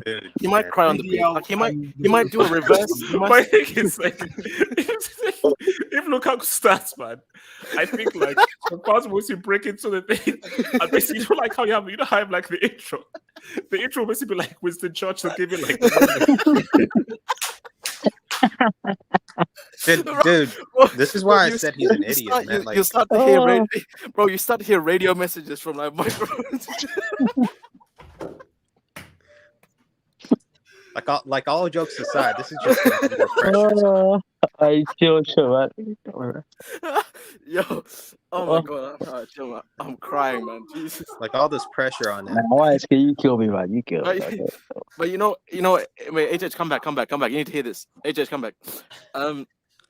So guys, now see, this is now YSK forwards in the chat, by the way. Is he? Yeah, he is. Tell him I said what's up, man. To send the link. Forward, you gotta come in here, man. What's the photos? AKA backward, as you said. Let's get to the bloody points and stop cracking all this damn jokes. No. See, now HH is a self-proclaimed GOAT football analyst, bro. Now I will say this. He did get this right. Like he predicted this way beforehand. So I'm gonna just play this receipt. It's actually a nice receipt for once. So enjoy this while it lasts. So I think the question now is, you always have to adapt. Skip it early. You go to anywhere new. People say, okay, I'm only used to eating vanilla ice cream. I don't care what is vanilla ice cream. We only do strawberry. I do vanilla, but we only do strawberry. So you have to try and change your ways. So of course Lukaku has to adapt. Of course he has to. But this was for Ctiy, double C, the Took. So as for the boy Kel, the Kel. See, for the boy Kel, you have to try and work with it. And I think it would help Kel say, okay, you know what? Let's study Internet. Let's study what's content now. We don't have to totally revamp our system and everything to fit wonder. This is me, by the way. Is that your twin brother? So the Go analyst actually predicted this in advance. Now, Tim's, aka Lukaku, he's acting like a big baby, to be honest. Like the whole I don't know what it is. HH, would you say he's a system merchant? Yes. He's wow. So you brought a system merchant for 100 million. No, but I thought they'd change the system to suit him. If you're gonna see, no, wait, bro.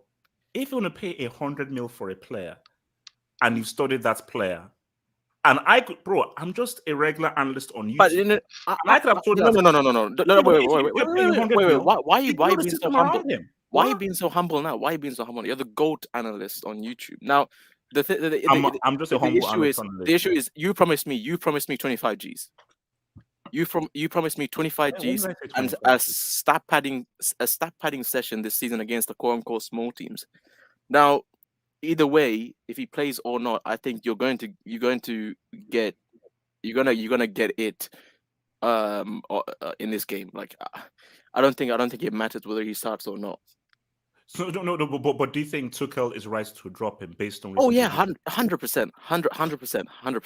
No, I mean, listen, like I said again, it's protecting him, in a way which I don't think Tuchel cares about. I just think that's just an after effect of him dropping him.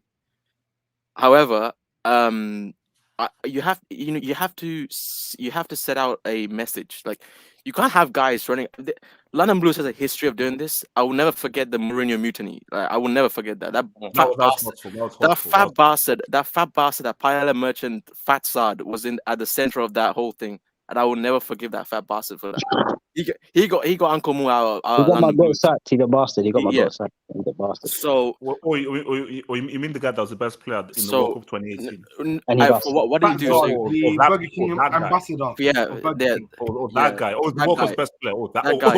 Yeah. Single figures in goals and assists in 3 seasons. That guy. Yeah, I know him. Mr. Overweight to training. That's that guy. Yeah, that guy. So there's a history there. Now, the only thing that might prevent Lukaku from being dropped is the guy, the Soviet Union member, Bram, upstairs. That guy is the only way that he doesn't get dropped, and Marino, of course, yeah, because I don't think this is a Tuchel signing. His mistress. Can you relax, please? Thank you. I don't think this is a Tuchel signing, and I don't think those two up top would like to see their 100 milli guy fully fit dropped for a big game like this, even if he does absolutely nothing. So I think that's the only saving grace for Tim's. But either way, at the brothel, he's gonna get everything coming towards him, which is why it's such a dumb move on his part. I can't wait how Chelsea will fumble the Tuchel bag. Well, I can't wait. The moment they signed, It's not just you. It's not just you. Oh, you love it. You love it. You love it. We hold up forward the forward. King here. Forward, AKA backward, you know. forward. That's So fantastic. Could you backwards? Yeah, that's crazy. YSK, the lies that's why I've been sending on you. I was like, do you know? Don't make me pull up a You're receipt. talking I to- beg you, don't make me do You're that. talking to I Chelsea don't want to do royalty that. here. You're talking to The a receipt king. Chelsea. I don't care. I don't Forward. care. Can you respond to the things that have been said, but specifically with Lukaku and The Silva? allegations. Because YSK lied on you by saying that you 100% said that Lukaku would start, which is a lie. I can pull up the tape right now. No, I'll So pull up the tape as well. No, We can both do YSK, that. We can both do that. And I thought, are you sure Tuchel wanted him? Ford, the platform is yours. Ford, the platform is yours. Yo, you lot can hear me, yeah? Yes. Loud and clear. Jesus, the Yeah, mic. Are first you of all, finding the mic, Happy bro? New Year to everybody. Happy New Year to everybody. Happy New Year, bro. Happy New Also, Year. special Happy New Year goes out to everybody who supports the team that won the Champions League last season. Shout out to you lot. CCL last season. CCL, sorry. No CCL. Obviously, I couldn't really get much sleep, so I thought I'd jump in and save everybody the hassle of listening to a YSK ramble on any longer. Continue to Ford, hope for. bless you. All right, let's get into it. Yes.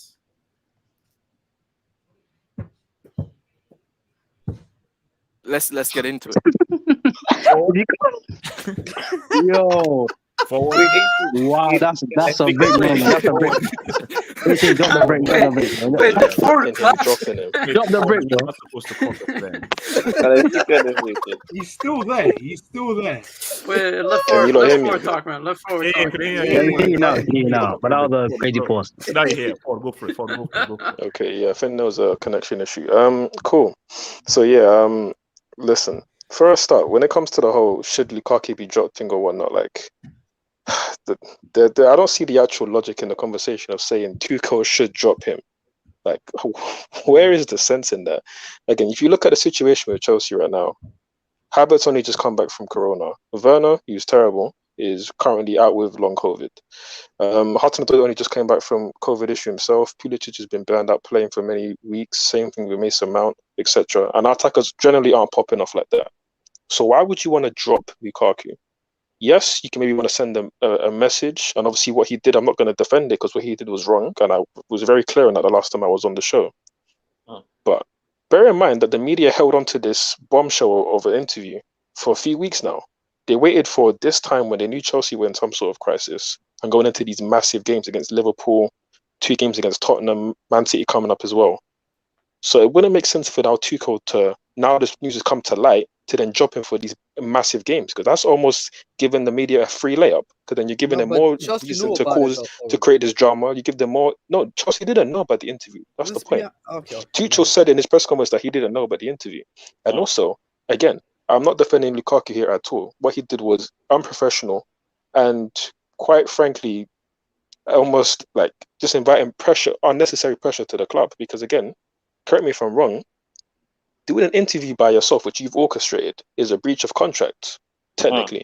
So again, they're going to have to deal with it internally, whether that's a fine, whether that's some sort of punishment internally, yes. But to then punish the team and the club itself by benching your best striker at a time when you have an issue of scoring goals, that would make no sense. So again, the idea of some people saying that Lukaku should be dropped, that's nonsense. Forward, it would demonstrate that Tuchel's a push around and that you could do whatever you want and get away with it.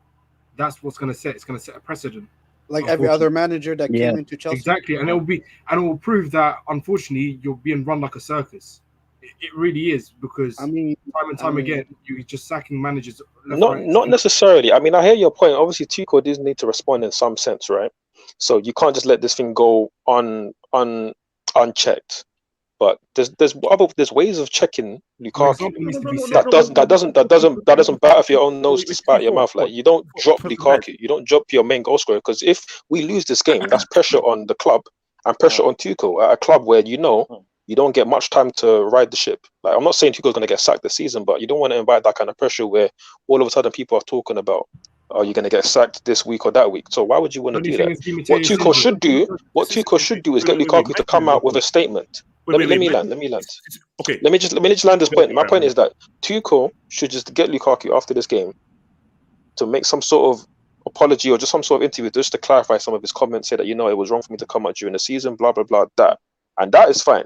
Because that is you showing your authority. You're getting Lukaku to send the message which he needs to do to the Chelsea fan base to appease a lot of the fan base that are going to be quite mad of him, more mad than I am. And that will appease the situation. But again, for you to say that, the only way that he can send the message is by dropping him, that doesn't make sense. Because you're going to drop him for who? Havertz?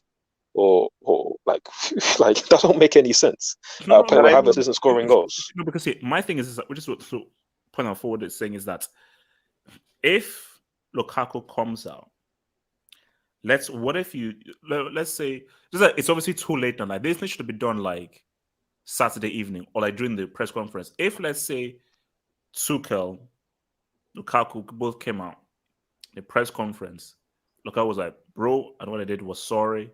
Apologize. It was a mistake, and I hope that the Chelsea fans."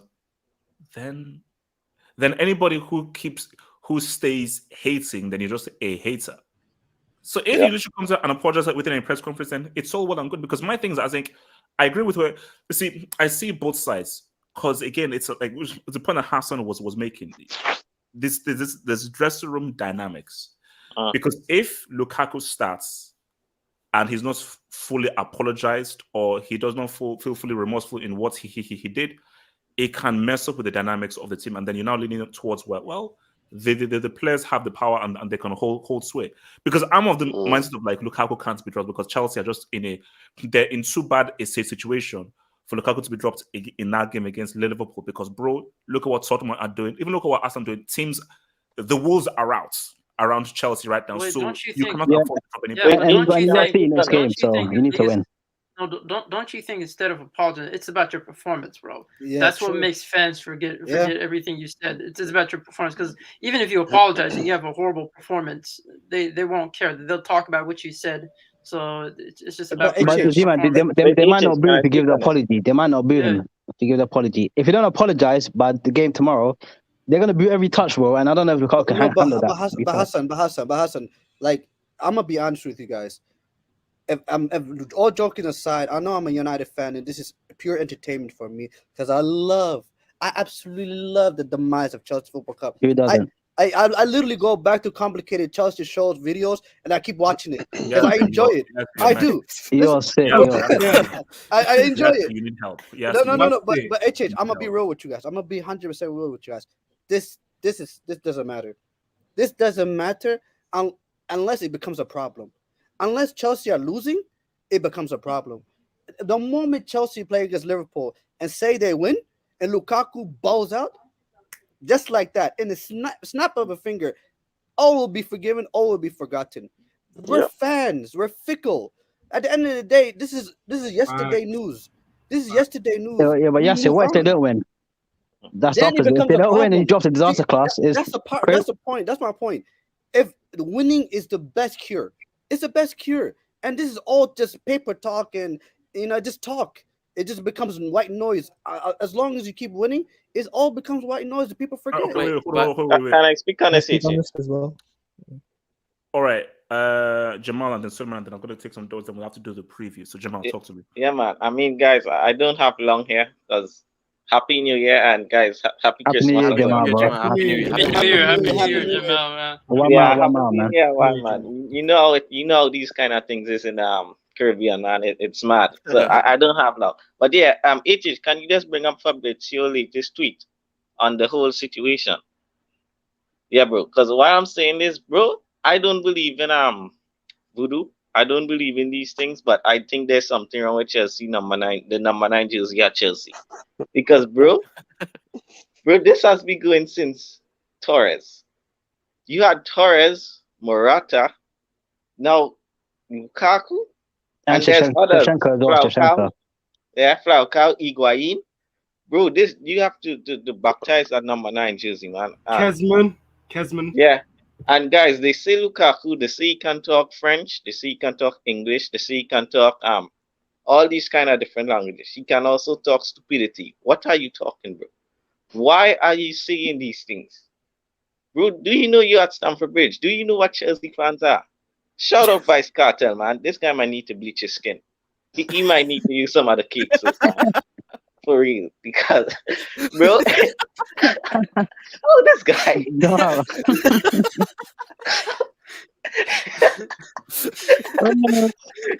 Vice Cartel. This lad might need to be. Oh, that's such a Jackson move, man. I think it might be too late, bro. It might be too late, bro. I don't think that'll help, bro. Oh, this guy's coming back in the bridge, man. What happened? But guys, peace out, man. A Peace out. bro. Yeah, peace out, now. Peace out, bro. Peace out, man. Peace out, man. Tomorrow. Yeah, guys. Wait, do Liverpool preview? Do the Liverpool preview for the game. Nah, I actually came because the show was funny today, man. YSK was killing me, so I had to come and drop something, man. But I gotta go, guys. Peace. Happy New Year, bro. Happy New Year. Oh no, that guy is bro, man. The guy, like one of the greatest one-liners in the world, man. So okay, sorry, Suleiman, you wanted to talk with him. Suleiman, talk to me. Yeah, real quick, because I can't top off what Jamal just said, man. That was hilarious. But listen, as a Chelsea fan, like I personally think that what Lukaku said. You're a Chelsea fan. Suleiman, I'm gonna we're gonna make crazy DJs. No, in all honesty though, like right now at this moment, Chelsea are paying Lukaku's wages. It's not Inter Milan right now. And listen, I get the fact that he wants to like appease like the Inter fans. He wants like they left on a bad note, but whatever. At the end of the day, you still have to respect the club that's paying your wages at the moment. And listen, this isn't just any club. This is a club where you know what they do in the trains and stuff. So like you got to be careful and like watch what you say. So, I mean, at the end of the day, nothing good came of this. Like when I hear like other like previous Lukaku interviews, he seems like a smart man. Like I can't lie, he seems intelligent. But this interview was just dumb, man. Like what? Like this only hurts Chelsea. Like it's not gonna like you think Tuchel's gonna be like, okay, yeah, I see what Lukaku's saying. I'm gonna change the system right now just because of what he said. Like it just only makes Tuchel look bad if he either like plays him or he changes the system just because Lukaku said so. I mean, I'm not sure what you think, HH, but do you think Tuchel is gonna like change anything about the team just because of this? No. Like at this point in time, no. After what has gone down, no. Let me hit this job. So from your daddy who says, HH, you fossilized clown, I'll never come on the panel. You came in sounding like a freaking 2-year-old. I was not gonna allow you to freaking speak, so it is what it is. LT says, leave the sacking to us. Hashtag Jan 15. Hashtag TFC 11. Thanks. WT. LT. I pray Chelsea beat those dudes. You ain't beating us. You ain't got no money to chew. You're getting crucified. Imagine they make the winning streak. Pro Black FC says, those EDL fans better not attack my boy Lukaku. Pro Black, I think he may be a bit too late. A bit too late. David C says, bro, it's not pornographic on God. Okay. All right. That's out of context, bro. You know what? Is it racist? So what's up? Look is just Belgium.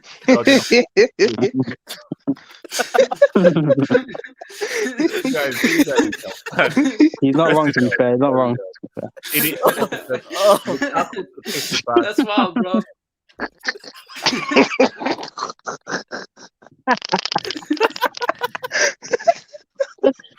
Oh, 100%. I can't. That'd be hilarious, bro. What if that miss touch leads to a goal, though? Will show up. Mega says, YSK, like we didn't buy Pogba, who can't play a pivot. Hey, okay. Talk on it. Oh yeah, Ford says, AK, what's ISK? Oh yeah. Send them. What's it? And Casey says, Matt Law says teams may not. It's not the time of the season, bro. Well, Oh yeah, why are we Casey, I don't assuming he's trust you going to be on the because you're a bench? hater. Why are Casey, we- I don't trust you because you're a known hater. So guys, look, man, let's do this preview, man. Let's do this preview, man. Let's do this preview. So guys, it is what it is. This I think could be this is where it all lands, man. Gerard This is it. Go score. If Chelsea Liverpool draw, City are they should hand the trophy over to City. If Chelsea win, Ford, you're my guy. I love you, bro. Chelsea are not catching City. If Liverpool win, No, nothing's happening. okay, but I still don't think that Liverpool just don't have the kind of team that they had back when they got the 99 points. So the way I'm viewing it, you know what? I'm going to go in the mindset that Lukaku is not going to start. If that happens, I don't see how Chelsea beat Liverpool. Relax. I just don't see it. You'll be fine, man. You're overthinking it. Yeah, but that's psychology, HH, we know. So, Bro, Come on. It's a telling draw. you It's right got a now, draw man, written all look, over it. I'm It's got a telling you draw right written now, all I over it. just don't see how it happens. I'm keeping it stacked. But my thing is, look, see, here's my thing. Here's my thing. I'm not saying that this isn't the case that Chelsea don't have any chance whatsoever of beating Liverpool. That's cap. No. Of course they have a chance if these guys play well. The issue, if you've been watching these guys, is whether it's Mount, Havertz, or so forth. These guys playing like if they forgot to put a brain inside their freaking head. So I want to come first to Hassan and then to Ford. So Hassan, so I believe this is the last game before Keita. So basically, Keita, Mane, and Salah go to Cameroon for the Afcon. Since you have these guys for these games, and let's assume that Lukaku is not going to be part of the squad, do you see this being a win? It better be. It better. I don't see anything for Liverpool recently, HH. They're moving a bit funny, this Liverpool team recently. But I want nothing less than a win. Anything less than a win is a failure. But Hassan, the way that Chelsea have been moving and the way they've been playing, and also, you see, okay, how do you think, okay, from the outside then, with what is inner turmoil, there's obviously turmoil here, and the issues that Chelsea have had, not only with results, with the Brighton results, but now with this whole Lukaku thing, are you like, man, let's even be much more confident, or are you afraid that, wow, you may actually see a huge reaction from Chelsea because of this inner turmoil, which has happened before? I still think it will be kind of a negative reaction. I think the atmosphere will be kind of negative for Chelsea. I think the whole mood is a bit down right now. And if Lukaku starts, it will not be good for Chelsea. But No, but see, Hassan, that's where you're wrong. You see, if Lukaku doesn't start, and if let's say they start Werner, it's going to be huge. They'll love it. They'll love it. Yeah. You see, it will be because they will even cheer them on even more if Werner starts and Lukaku doesn't come in the squad. Listen, I expect us to win this match, to be honest. Listen, we should win this match pretty comfortably. I mean, Chelsea will cause us problems, of course, on account because they have quality players. But for me, I think we should win this game. I know we have a couple of players out. We have Alisson, I think, is out. Do you bench Mane? Do you bench Mane or do you start him? Oh, Mane, Mane should be sold.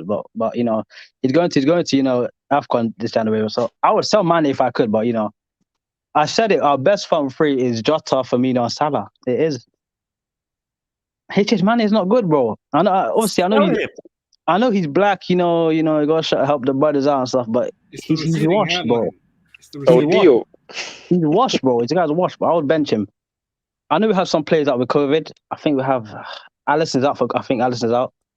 So Kelleher will be in goal. Isn't Klopp out? Yeah, Klopp's out. But I don't, is what it is. He doesn't play the game, does he? I think we have Thiago's out. Yeah, Thiago's out with COVID. And there's one more player. I'm not sure. Okay, so you don't think that Klopp not being in the dugout for like in-game match management is going to be an issue? That will not for one game. I don't think it should be for one game. If it was like a long period of time, probably yeah. But for one match against Chelsea, we'll have a depleted squad with no. First, I think Chelsea can't play their back five system, so they have to play a new system. They're gonna play a back four. There's no Rhys James and all this shit. So yeah, I expect a comfortable win, but I just hope he start Lukaku HH personally. And Chelsea fans, I think Chelsea HH, this is a must win. I know you guys say it's not a must win, but bro, bring up the table, bro. Bring up the table. If we lose to us, yeah, you got City next week, bro, and Bro, Arsenal, West Ham, United are waiting, bro. That's 6 points if you lose next 2 games. It's not looking bright. Let's see you lose the next 2 games. But actually, no. There's a you're in the nice top 4 buffer race if you between lose. us and Arsenal. There's a nice buffer. Although when we play, though, we'll go to 21 games, so Arsenal now have that game in hand. Yeah, they're 6 points behind. Well, I don't know. Yeah, 6 points behind. So listen, we should win, bro. We should win. If we don't win, I don't know, man. I don't know. Ford, what are you saying, bro? Ford. For a start, obviously, the title race is on thin ropes right now. If Liverpool win, then it continues until they drop points, which they will, and then City will win the league. If they draw, title race is over. And if Chelsea win, then the title race is still over because Chelsea are not winning the league this season. I think everybody understands that now. It's quite clear. In terms of team news for the game tomorrow, or today, should I say, from Liverpool's end, again, the report that I read was that Minamino, Origi are out. Obviously, Klopp is out as well. So obviously, your attacking depth is quite thin behind obviously Mane, Jota, and Salah. I believe also Firmino might have got COVID as well potentially. So obviously, be interesting to see what lineup you put up against Arsenal in the Carling Cup. Yeah, Alisson's out as well. I know Alisson's out. Okay, I didn't know that. So that changes a little bit my thinking actually. The fact that he's out, because Kelleher I don't necessarily rate. He's all right. He's good on penalties, but I don't really rate him like that. But then obviously on Chelsea side, to your delight, HH Werner will not be playing. Again, he had severe, or let's say he had very bad symptoms from COVID. Okay. So he won't be available. Havertz is trained for now a week and a bit, so he most likely will get a start. This is whether that's alongside Lukaku or not. Now, to be honest, HH, Havertz a striker. I'm saying it's going to be a front two of Havertz and Lukaku. I think we've done it in.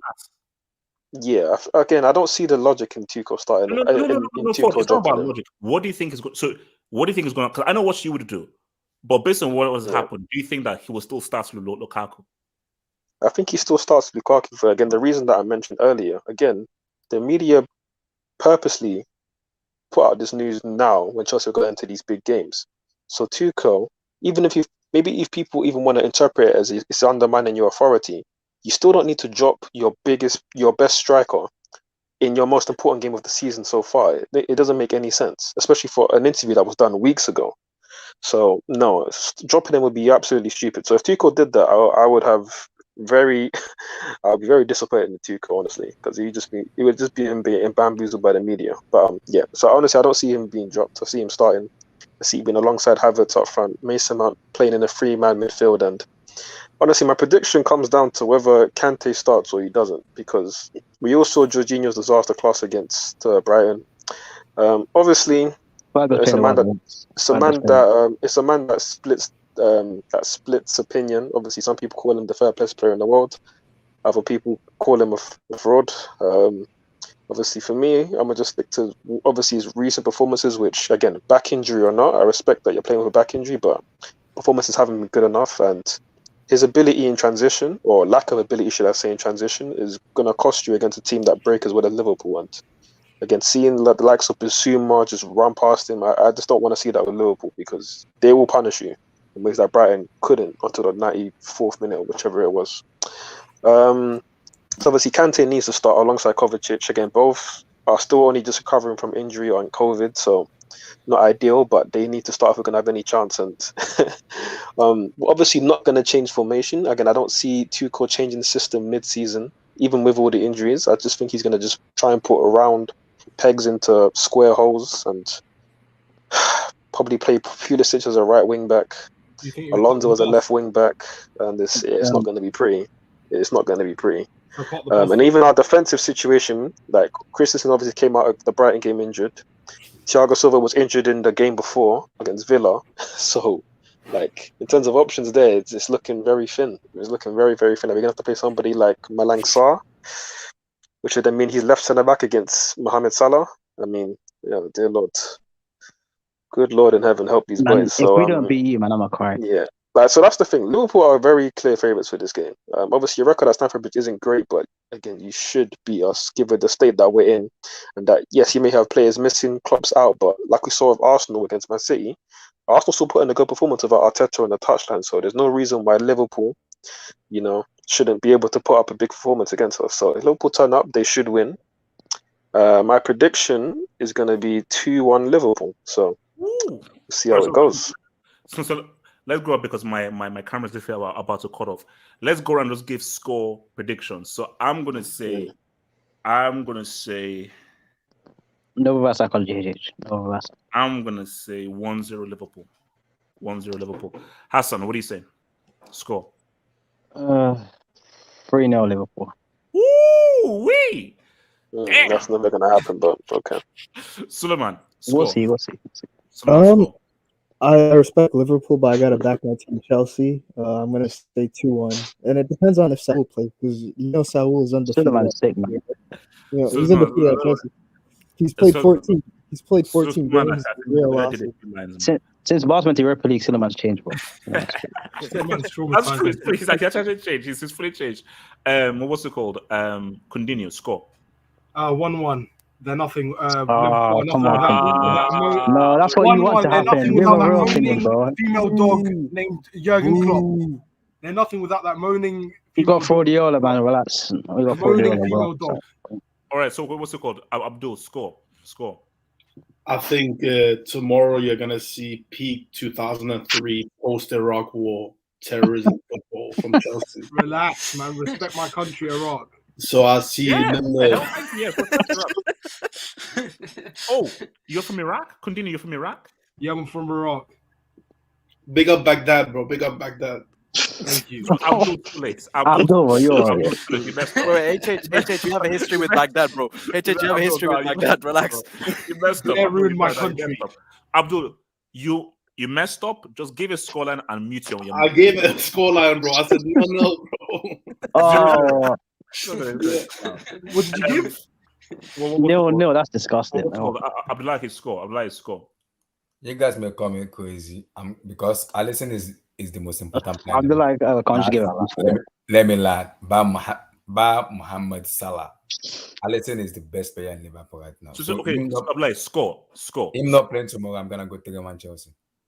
Okay, thank you. I agree. Barry, score. 3-3. The heck? Z-Man, score. You see, Abdullah said 3-1, so why stop, man? Let's make it 4-1. Let's go.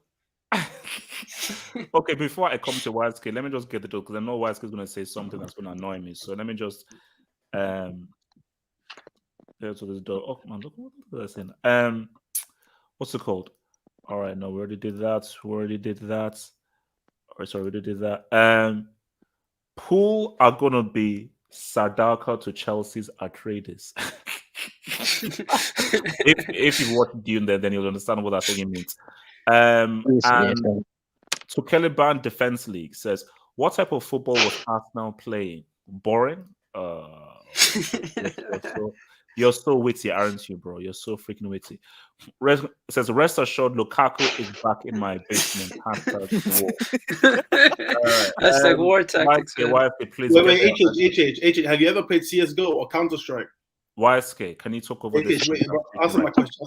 YSK, can you talk over the guy that's it's gonna be terrorists against counter-terrorists tomorrow, bro. YSK, can you talk over him, please? YSK, what score are you going with? I'm going with the 1-0 London Blues. Wait, after all that, you're picking Chelsea to win? Yeah. He's just trying to hit. Carry on, man. Carry on. It's okay. I like your thinking, YSK. I like your thinking. The dream lives, man. LL. That was a shitty way to end it. Yeah. Hold on. We didn't give it to Rob. Rob, score. Damn, wow. This is a good analyst. Wow. This is a brick moment. 1-0 Liverpool. CCL. He went with mine. YSK, if Chelsea gets... I need daddy.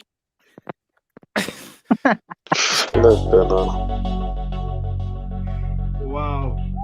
Getting caught in 4K, man. Happy New Year, streets. Happy New Year, streets. Happy New Year. Happy New Year, man. Shout out to them streets, man. Blessings, happiness, success. You know what I'm saying? It's wildin', bro. Wildin', fam. Wildin'.